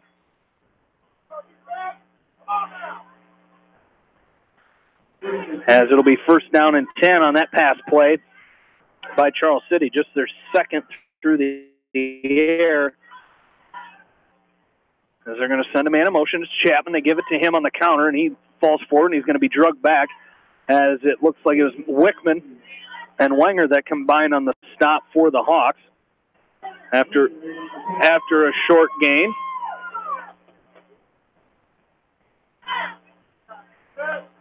As it'll be 2nd down and 9 after a gain of 1 at the West Delaware 26-yard line.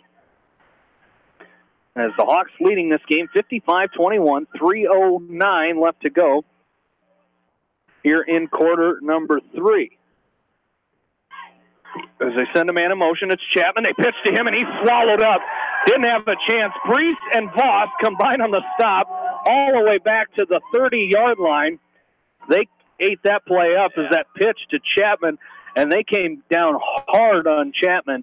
A nice stop, a loss on the play back to the 30-yard line. A loss of 4 will bring up 3rd and 13. Yeah, it was a good flow there by that defensive line and linebacking core for the Hawks. And seen that tonight pretty much most of the night, Jamie. We've seen the Hawks, this defensive front and linebacking core flow pretty well against this predominantly rushing attack for Charles City. They send Korish in motion. They fake the handoff. They're going to pass. They got Chapman open across the middle. Now they're going to hit a little screen pass to Korish. He gets to the outside at the 25, cuts back at the 20, misses one West Delaware tackler. Still on his feet as he goes over another down to the West Delaware 5-yard line. A gain of 25 yards on a little screen, and I'm not even sure it was set up for a screen. It looked like a check down by Cranshaw, and it'll be 1st and goal for the Comets at the West Delaware 5. Great athletic play by Korish, but poor tackling by that Hawk defense. Yeah, he was aided there by a few broken tackles, missed tackles, and just pretty spotty tackling there. So now 1st and goal. They fake it. Now it's going to be Cranshaw. He's going to run in for the touchdown from 5 yards out. Scores for Charles City there. His 2nd rushing touchdown of this ball game.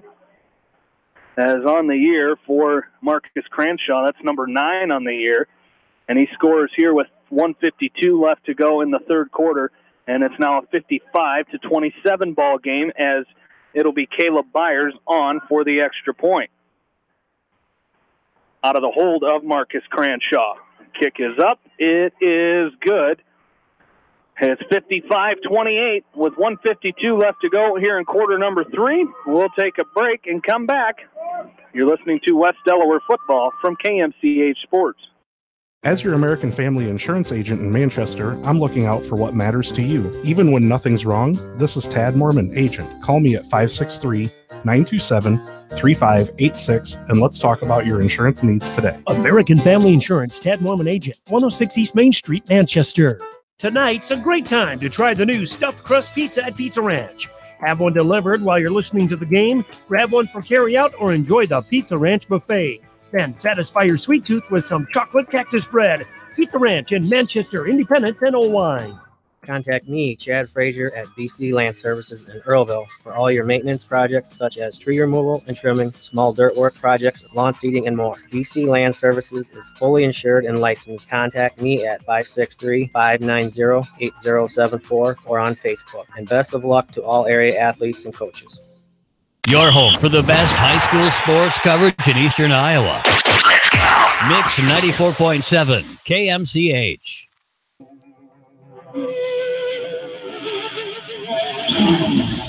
Back into Brown Field, Hawks leading 55-28, with a minute 52 left to go here in quarter number 3, as it'll be Caleb Byers to kick off for Charles City. Soppy and Underwood deep to receive for the Hawks. It's going to be taken by one of the up men. I didn't see who it was there. It looks like Logan Woolard is going to catch it and bring it up to the 45-yard line, and their own 45, and that is where the Hawks will start 1st and 10. And that touchdown drive, Jamie, by Charles City, 9 plays, 73 yards, took 4 minutes and 20 seconds off the clock. Marcus Cranshaw with the 5-yard touchdown run with the extra point cuts that Hawk lead now. Hawks still lead, though, 1:48 to go here in the 3rd quarter. Hawks up 55-28. So the Hawks will take back over on offense here. As it'll be Nick Casey. He's going to fake the handoff, double handoff. He faked it, and the ball's on the ground, and it's picked up by Charles City. Still on his feet. They haven't blown the whistle dead yet, as Mitchell Mangold's going to have to bring the Charles City defender down who picked up that fumble, as it was picked up by Carter Profit as Casey faked to Meyer, then faked the handoff to Soppy, and on his way up, he fumbled, and Charles City picked it up, and they will take over 1st and 10 at their own 40-yard line. So an unfortunate break for the Hawks.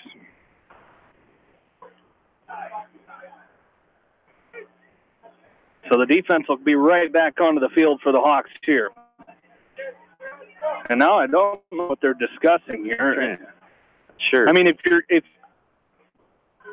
it looked like he may have been down, but if you're gonna let it go that long, you can't come in over. They are going to though. Jeez. They're gonna say he was down. If someone thought he was down, they should have blown it dead. Yeah. They should have blown it down, but they're going to give Charles City the ball at their own 45-yard line instead of their own 40. So it'll be 1st and 10 Comets from their own 45.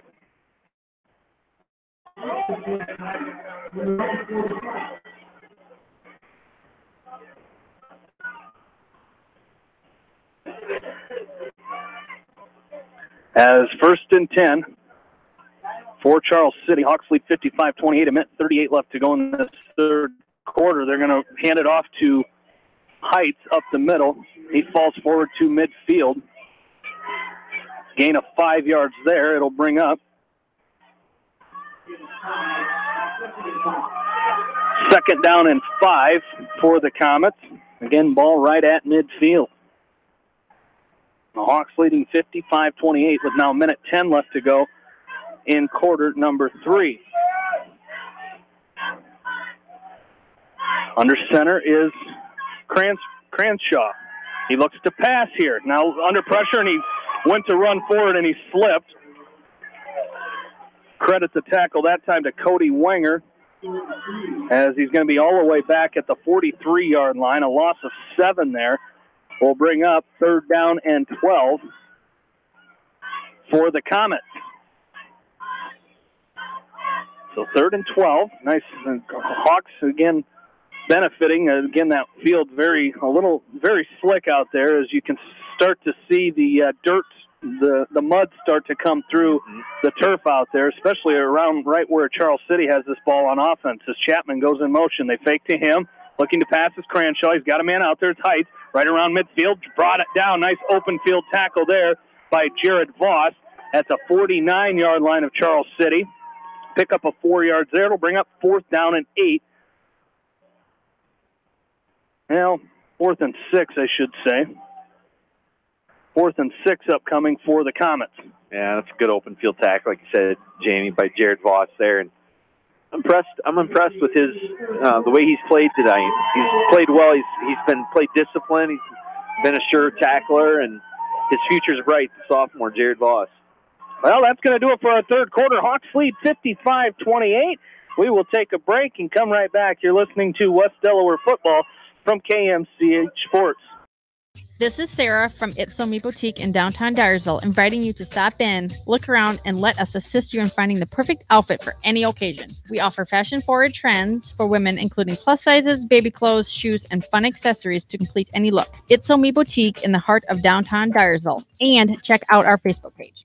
Edgewood Feed Mill Construction is a general contractor and will assist you with the construction of your livestock facility start to finish. For more information on Edgewood Feed Mill Construction, contact Steve Harris at 563-920-7835.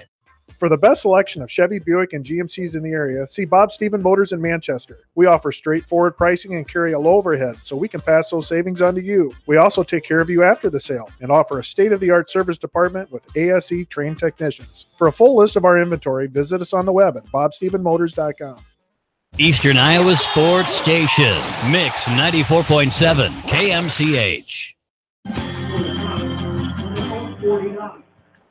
Back into Brown Field. Hawks leading 55-28 as we go to quarter number 4. 4th down and 6 upcoming for Charles City. They will go for it here.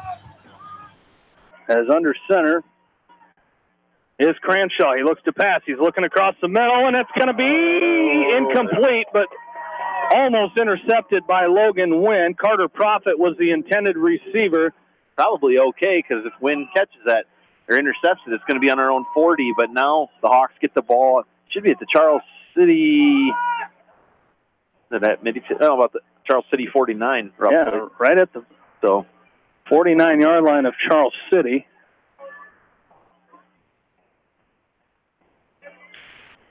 As the Hawks take over once again, 1st and 10. The Hawks with 8 touchdowns in this ball game here tonight from 4 different West Delaware players, as they'll take over here 1st and 10. High formation for the Hawks. Under center is Casey. They give to Brees right up the middle, and he is going to lose a yard. Excuse me. As he's brought down by Dylan Korish. The loss of a yard there. 2nd down and 11 for Charles City. The Hawks, and this is kind of what we've been looking for, the Hawks just to kind of come out and put a nice complete game together offensively, defensively. They've been able to do it all to have this 55-28 lead. They give to fake to Meyer and thrown across the middle looking for Soppy.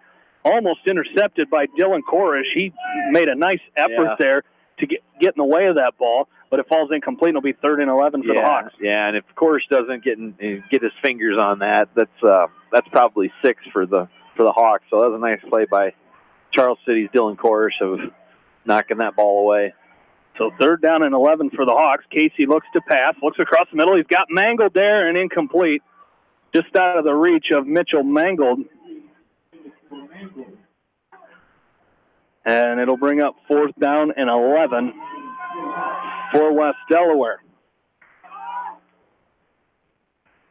Don't forget, stay tuned after the game for the Okoboji Grill post-game show, brought to you by Okoboji Grill in Independence, where good friends meet. Hawkeye fans, don't forget the Hawks take on the Indiana Hoosiers tomorrow at Indiana. You can catch the game right here on KMCH. Pregame starts in progress right after the coach's corner with kickoff at 11. Dolphin, Ed Podolak, Robbie Brooks, and the rest of the Hawkeye Radio Network, as Bryce Tucker will make the stop on Korish as he returns this punt. About a yard return that time to the 19, and that's where Charles City will start 1st and 10. Hawks lead 55-28, 11:05 left to go here in quarter number 4. As this Hawk defense goes back to work once again. You know, they gave up the one drive here in the second half. Other than that, the Hawk defense has played outstanding throughout the night. And considering, you know, this is a style offense, Aaron, that you really only prepare for one time a year. We used to have to prepare for it against Central DeWitt, whereas now you got to prepare for it for Charles City and Coach Darren Bolin as they hand off to Heights up the middle, and he's got a huge hole. He's going to get to the Hawks secondary. Joey Sonny brings him down at the 31-yard line. Nice pickup there by Heights, and that's going to be good for a Charles City 1st down. Yeah, you're absolutely right, Jamie. This is far from a traditional offense that you're used to seeing when you play the likes of a Xavier or a Waverly Shell Rock or those teams that might spread you out a little bit more. So unique, but the Hawks have done a good job. It's obvious they had a good week of preparation. 1st and 10 from the 32. They give it to Heights again. He carries forward up to the 37-yard line. Brought down out there by Matt Wickman at the 36-yard line. Pick up of 4 yards there. Brings up 2nd down and 6. Same score in Milwaukee. Brewers lead 5-1. We're in the bottom of inning number 6.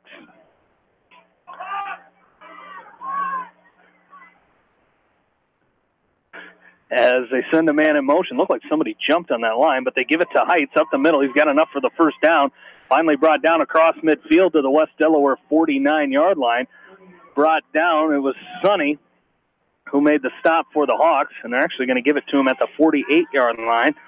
So another rushing 1st down. And for a team that doesn't pass a lot, I think 3 passing 1st downs for Charles City is quite a bit in a ball game, as they've been able to scrounge up 3 1st downs through the air. Well, on Cranshaw, we talked about it. It only thrown the ball 34 times, and the previous 7 games. So the fact that they've probably thrown the ball 15 times a night. They send Chapman in motion. There's going to be a penalty as there was a couple guys moving in the backfield. They give it to Heights. He's brought down by Chad Bishop and Joey Sonny, but it is going to be a penalty against Charles City, and that's been something not a lot of penalties here. I have Charles City for 5, West Delaware for 2. As this one's going to back Charles City up 5 yards, so it'll be first down and 15 as they'll go back to their own side of the 50-yard line, except this is illegal motion, so the Hawks can decline this penalty. Not sure if they will. They are going to move it back, as it was not illegal procedure, just illegal motion. So it'll back them up 5 yards back to their own 48-yard line. The Hawks can hold on and win here. They'll even up their record at 4-4 with just 1 week to go, and they'll host Waterloo East right here on Brown Field. So Charles City comes set, first and 15. They send Korish in motion. They're going to run option to Korish, and under pressure. Ball's on the ground. It's picked up. Picked up out there by Kieran Monahan, and Monahan is going to go the distance for the Hawks. Another scoop and score for the Hawks. This time it's Kieran Monahan. I'm going to guess about 40-yard line as where he picked that up. 40. So a 40-yard fumble recovery and return for Kieran Monahan. And that will put the Hawks up now 61-28 with 9:17 left to go here in quarter number 4. And that defense they read the option, they swallowed it up and just popped the ball loose there a little bit. And Kieran Monahan with some speed, displaying his speed there down the far sideline, and scoring 6 foot 203. Usually when you see defensive linemen in the NFL run, there's big guys running, but the Hawks very athletic on their defensive line. This time it was Monahan, and Chad Bishop's extra point is up. It is good. Hawks lead 62-28 with 9:17 left to go here in quarter number 4.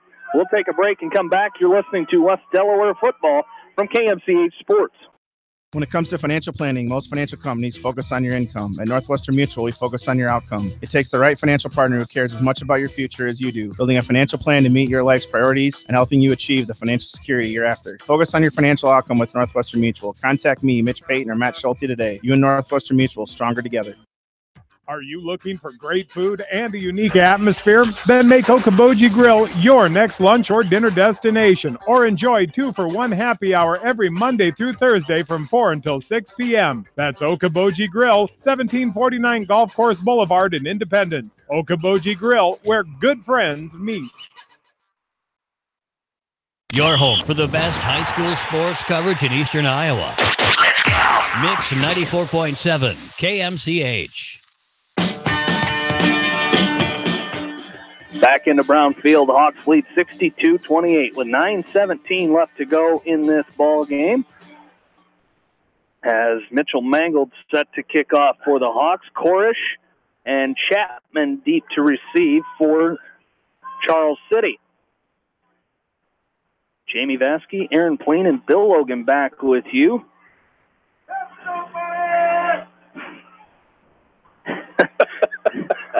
As you can hear the Hawk faithful down below.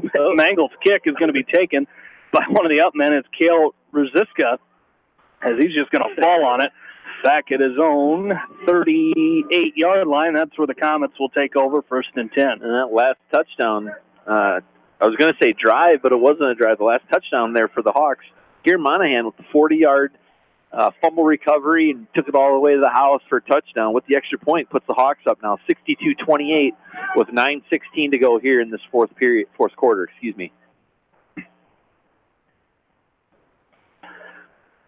So first and 10 for the Comets, and it looks like there is a new quarterback in there. It's going to be Alex Stout in at quarterback for the Comets as he'll take over under center. So I'm not sure if Cranshaw got hurt on that last play, but they're going to hand off to Heights right up the middle. Excuse me, this was not Heights. It's going to be Stout who carries this ball. And the Hawks are going to recover it as the ball was on the ground. It's picked up out there by Chad Bishop with the recovery. And the Hawks take over first and 10 at the Charles City 37-yard line. And I think it was Stout, the new quarterback, who kept that ball. Looked like they handed off to Heights.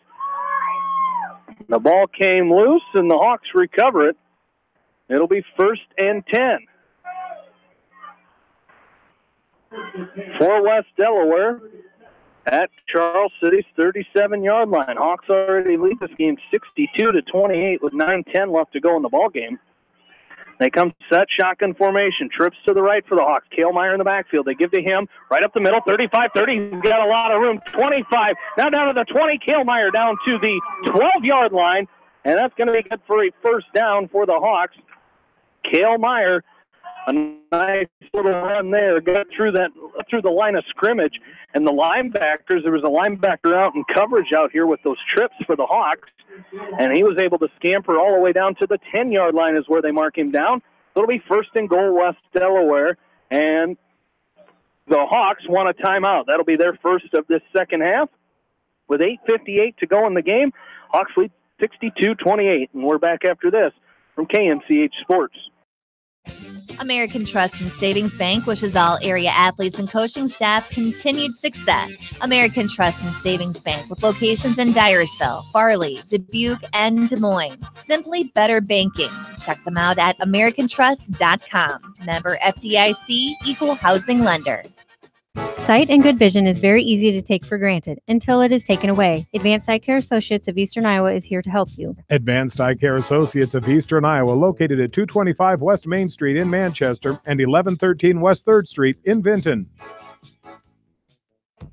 Delhi Lumber has products for every home and every budget. Delhi Lumber carries Midland doors, which are one of the best values around. You can see Midland doors today or call Delhi Lumber at 563-922-2404 for more information. Your Midland overhead door dealer, Delhi Lumber. Big town quality with small town service. Your home for the best high school sports coverage in Eastern Iowa. Let's go! Mix 94.7 KMCH. As Bill Logan mentioned off air, wholesale substitutions for the Hawks as Cross Underwood carries this ball all the way down to the 2-yard line. He was hit hard out there by Jack Sindlinger, but Cross Underwood for the Hawks takes it all the way down to the 2-yard line. It'll be 2nd down and goal for the Hawks. Jared Voss in at quarterback. Kyle Kelly, Sam Leckie, and Mason Gillahan in at receivers, as is Joey Sonny. Voss, shotgun formation. The back is Underwood. They give to Underwood. He cuts back, and he's pushing forward. He's going to be stopped at about the 1-yard line. So Cross Underwood with a carry there, as he is going to be brought down by Colton Baldus. As it'll be 3rd down and goal for the Hawks at the 1-yard line. As we still have Petlin and Krogman in on the left side. New center for the Hawks is Ben Petlin. Left side of the line features Kieran Monahan and Chad Bishop. Voss comes set. There's a lot of movement there. Voss keeps it himself, and he's into the end zone for the touchdown. Touchdown, Jared Voss. Goes in from 1 yard out, and the Hawks go up 68-28, which will put the 35-point clock into effect with 7:39 left to go in the ball game. Nice job there by Jared, just kind of following his blockers. He saw a little crease. He had just enough room to kind of squeeze in there, go over the goal line, and put the Hawks up 40 now with 7.5 to go in the game.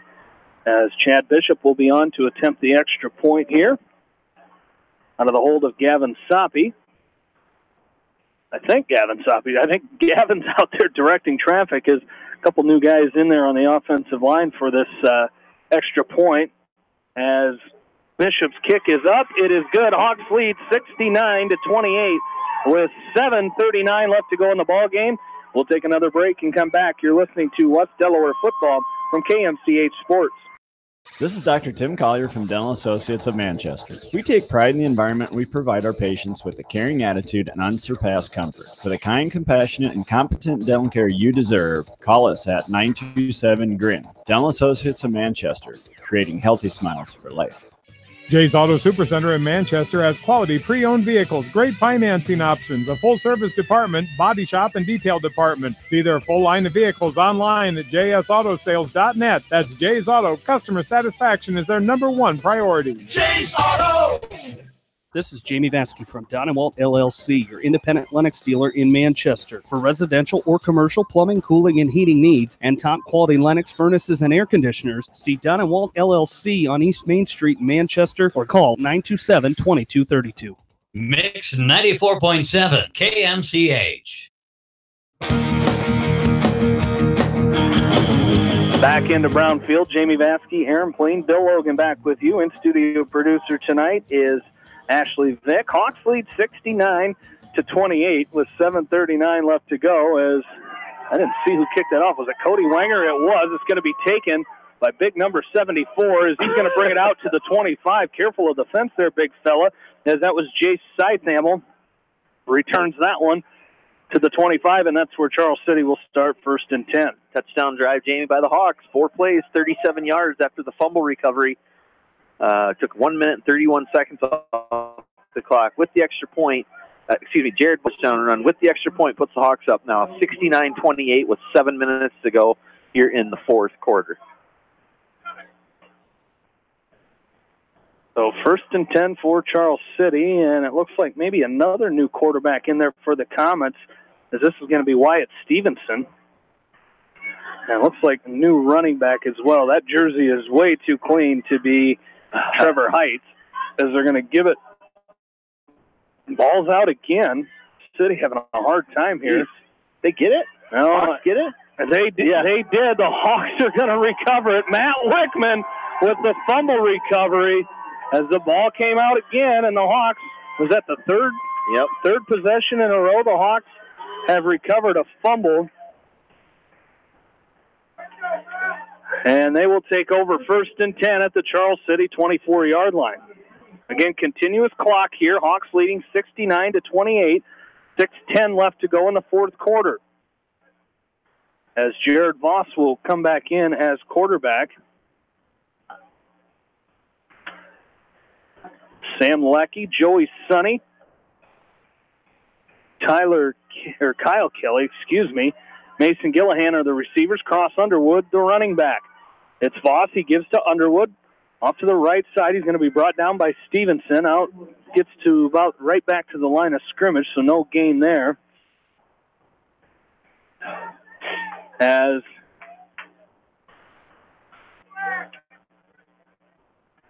the Hawks offensively, looks like Petlin's still in there for the Hawks on that offensive line. Both also in there on that offensive line is Christian Nunley. Shotgun formation, 4 receivers, 2 each way for the Hawks. The give is fake to Underwood. Voss keeps it himself, bounces out to the outside. He's got it at the 20, 15, cuts back outside again. Voss has it at the 10. Jared Voss reaching for the end zone. He's going to be just short, but Jared Voss is going to get the Hawks within a 1st and goal. We'll see where they mark him down. A great rushing effort by Jared Voss there. And it's going to be down to the 2-yard line. It'll be 1st and goal from the 2 for the Hawks. And just good individual effort there by Voss to put the Hawks in 1st and goal at the Comet 2-yard line. So here we go. Voss comes set, shotgun formation. Underwood, the running back. They fake to Underwood, and Jared Voss going to run it himself. He's going to get down to the 1. But that'll be it.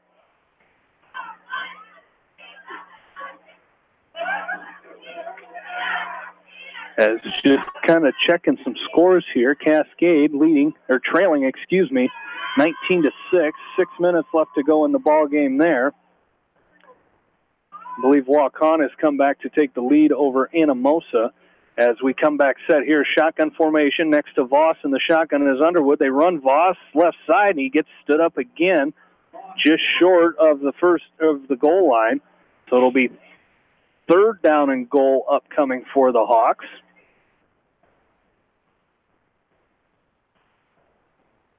So 3rd and goal, as the same crew's still out there for the Hawks. Voss, the quarterback. Cross Underwood, the sophomore. 2 sophomores in at quarterback and running back for the Hawks.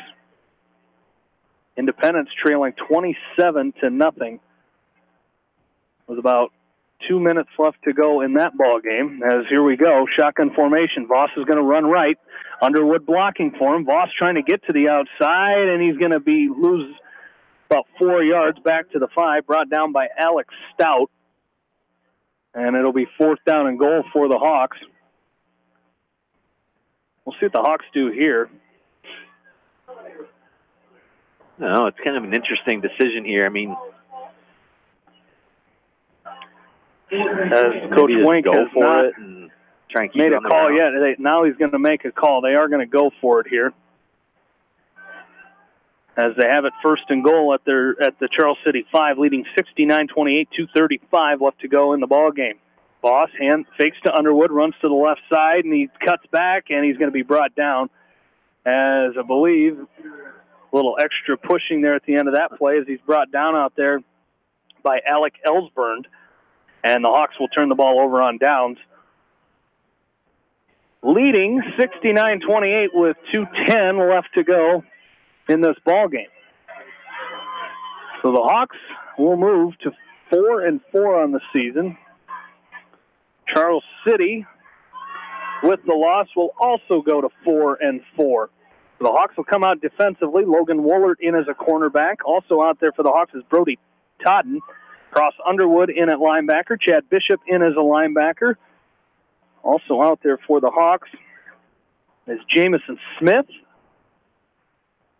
As the Comets come set, I believe Stevenson's still the quarterback here, as they're going to hand off up the middle. As this is going to be, try to get the number 42. Don't have a number for 42. Is it in that one? Nope. It is not. Nope.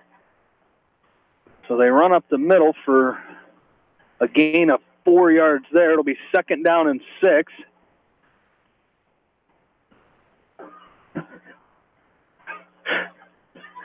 For Charles City from their own 10-yard line with a minute left to go in the ball game. They're going to pitch it out to the right side. This is going to be Korish, as he's going to try to cut back. I think he's going to pick up enough for the 1st down.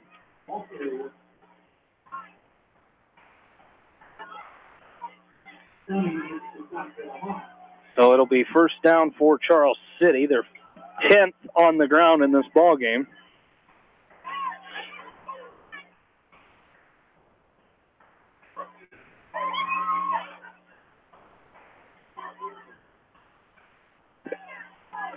So here we go. 1st and 10, 25 seconds left to go. Charles City's going to pass. It'll be Wyatt Stevenson throwing deep down the field. He's got Chapman. Nice catch down there by the Charles City receiver Chapman, and they're going to call a flag.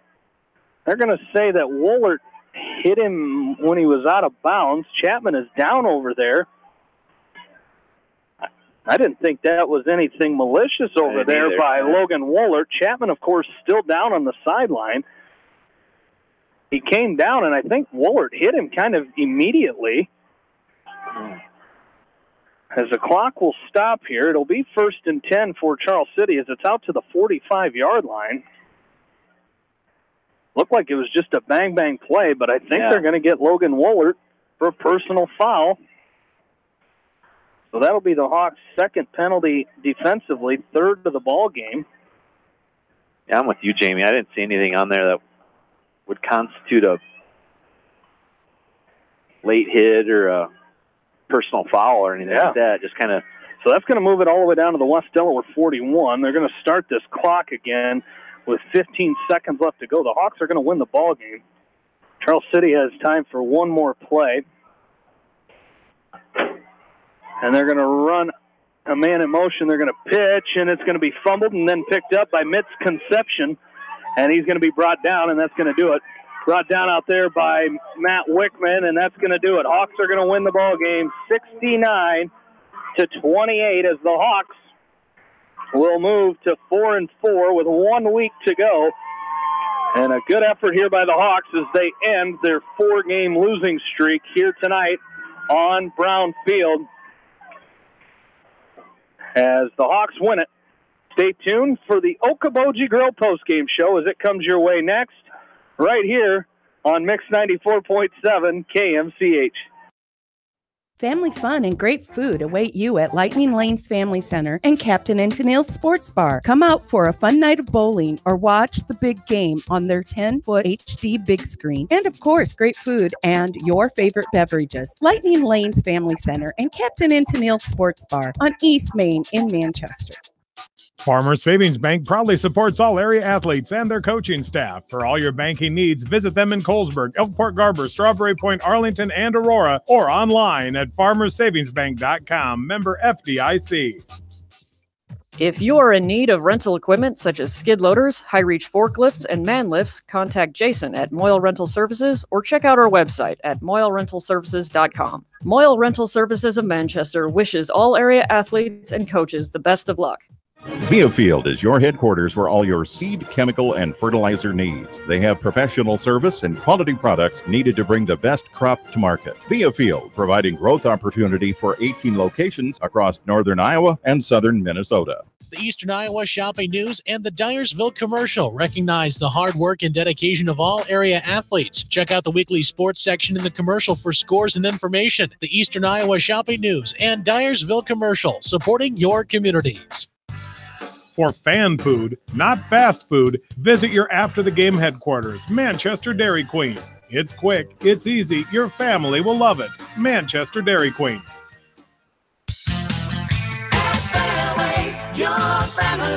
It's no secret that people come to Fairway in Manchester for their famous meats, but as you dash back to the counter to pick up your USDA choice ribeyes, don't be surprised if you find yourself lingering among the delicious fruits and vegetables in the produce department. Shop Fairway in Manchester for low prices and all your grocery needs. Just like a great coach, State Farm agents like me, Julie Smith, can help you develop a game plan for your insurance needs. Whether it's car, home, life, health, or business insurance, I can dig into the playbook and help you find the affordable coverage you need. For all your insurance needs, call on a winning team, the Julie Smith State Farm Agency in Manchester. Eastern Iowa Sports Station, Mix 94.7 KMCH. And welcome back into the Okoboji Grill post-game show, brought to you by Okoboji Grill in Independence. If you're looking for great food and a unique atmosphere, then make Okoboji Grill your next lunch or dinner destination, or enjoy 2-for-1 happy hour every Monday through Thursday from 4 to 6 p.m. That's Okoboji Grill, 1749 Golf Course Boulevard in Independence, Okoboji Grill, where good friends meet. As joining us now is West Delaware head coach Doug Winkowich. And Coach, that sound, you're having a hard time hearing, but I tell you what, it's been a long time coming to hear that here on Brown Field as you guys end your 4-game losing streak.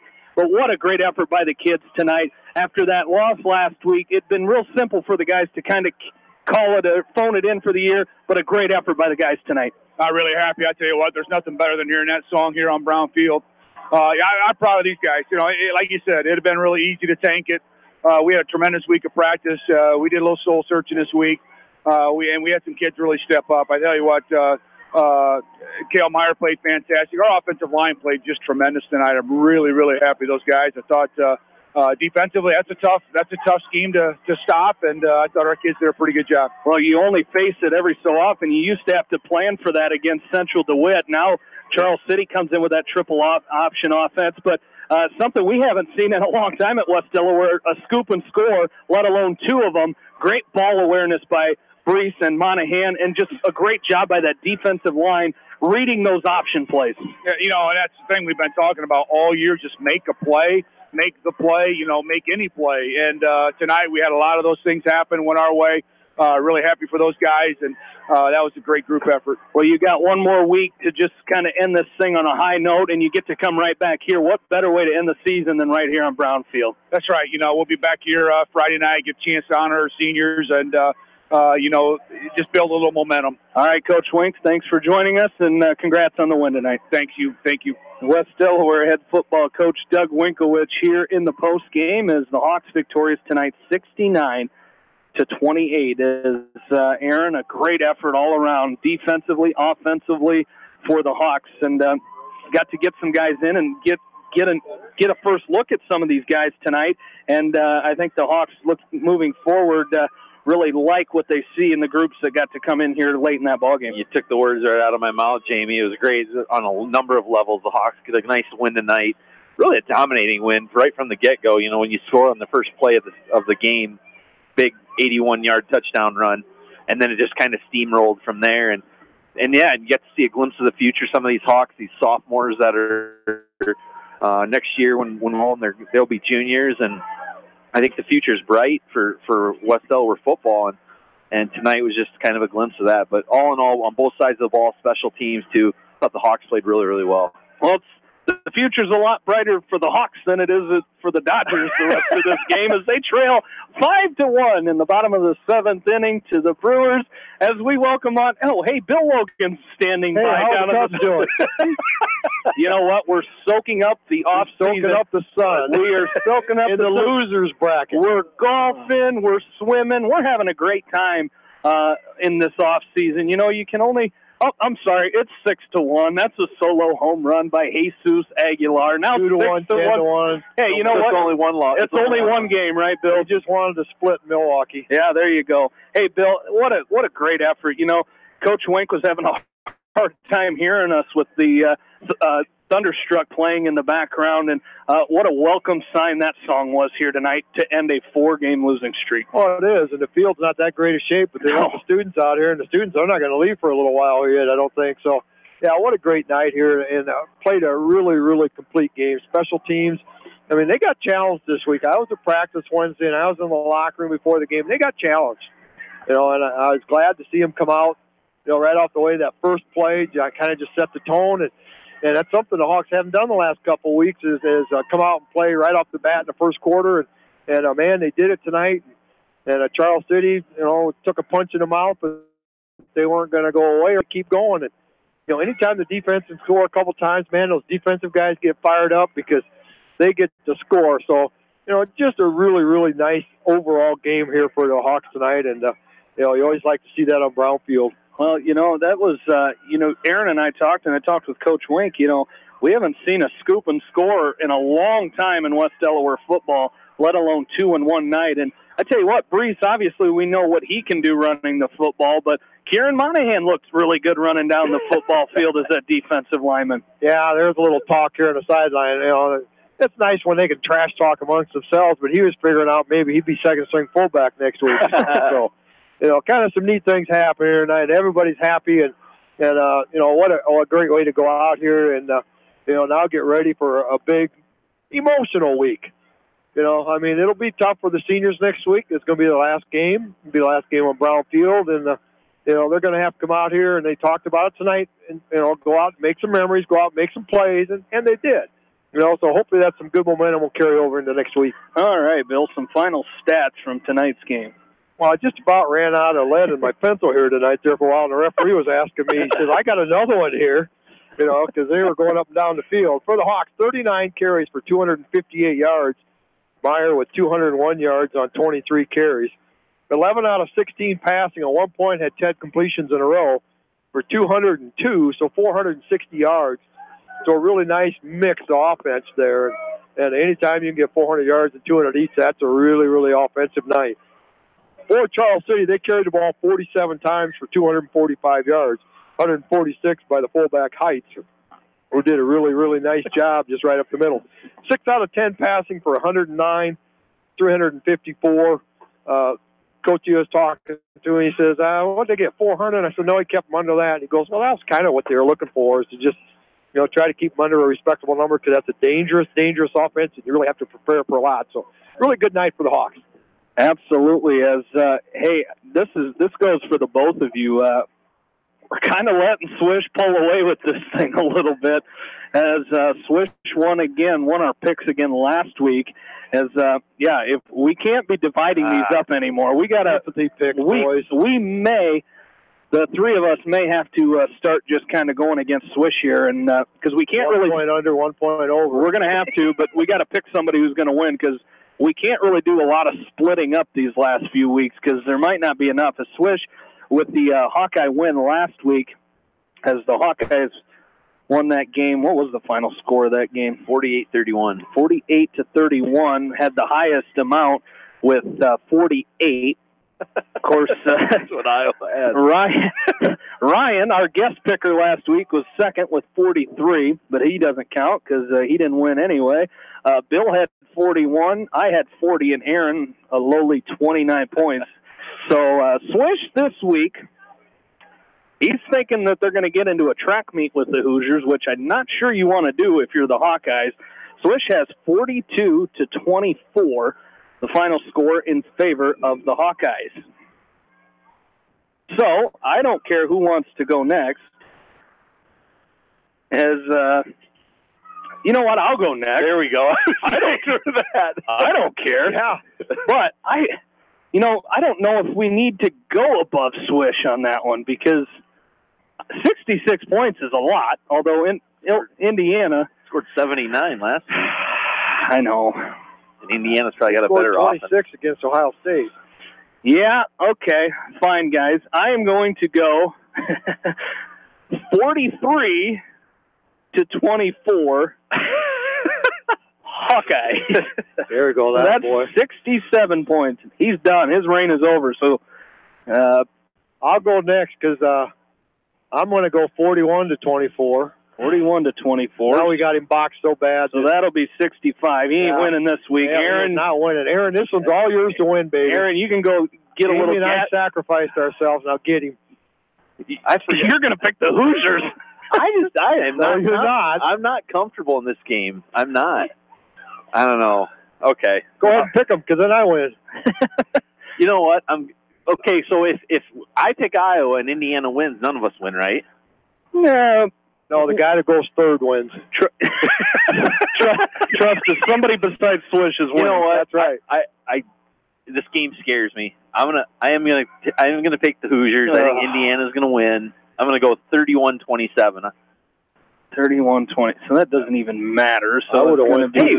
as a forfeit. Well, I know, but I'm trying to get as close as I can now. There you go. So, but hey, what did we accomplish? That we're gonna have to go. I'm gonna need high. Well, Bill and I did our job. Aaron, we did. You know what? Thanks for all your help, buddy. Yeah. Well, when I win next week, you guys can box me in next week. Yeah. Well, no, we don't want to do that. We got to start catching Swish a little bit here, Bill. Yeah. One more week, we get Waterloo East next week, and get to send these seniors off in a good way, and hopefully come out with a victory against Waterloo East next week. Thanks for all your help tonight, and we'll talk to you next Friday night. Hey, look for a big crowd next Friday night. Last home game of your senior night.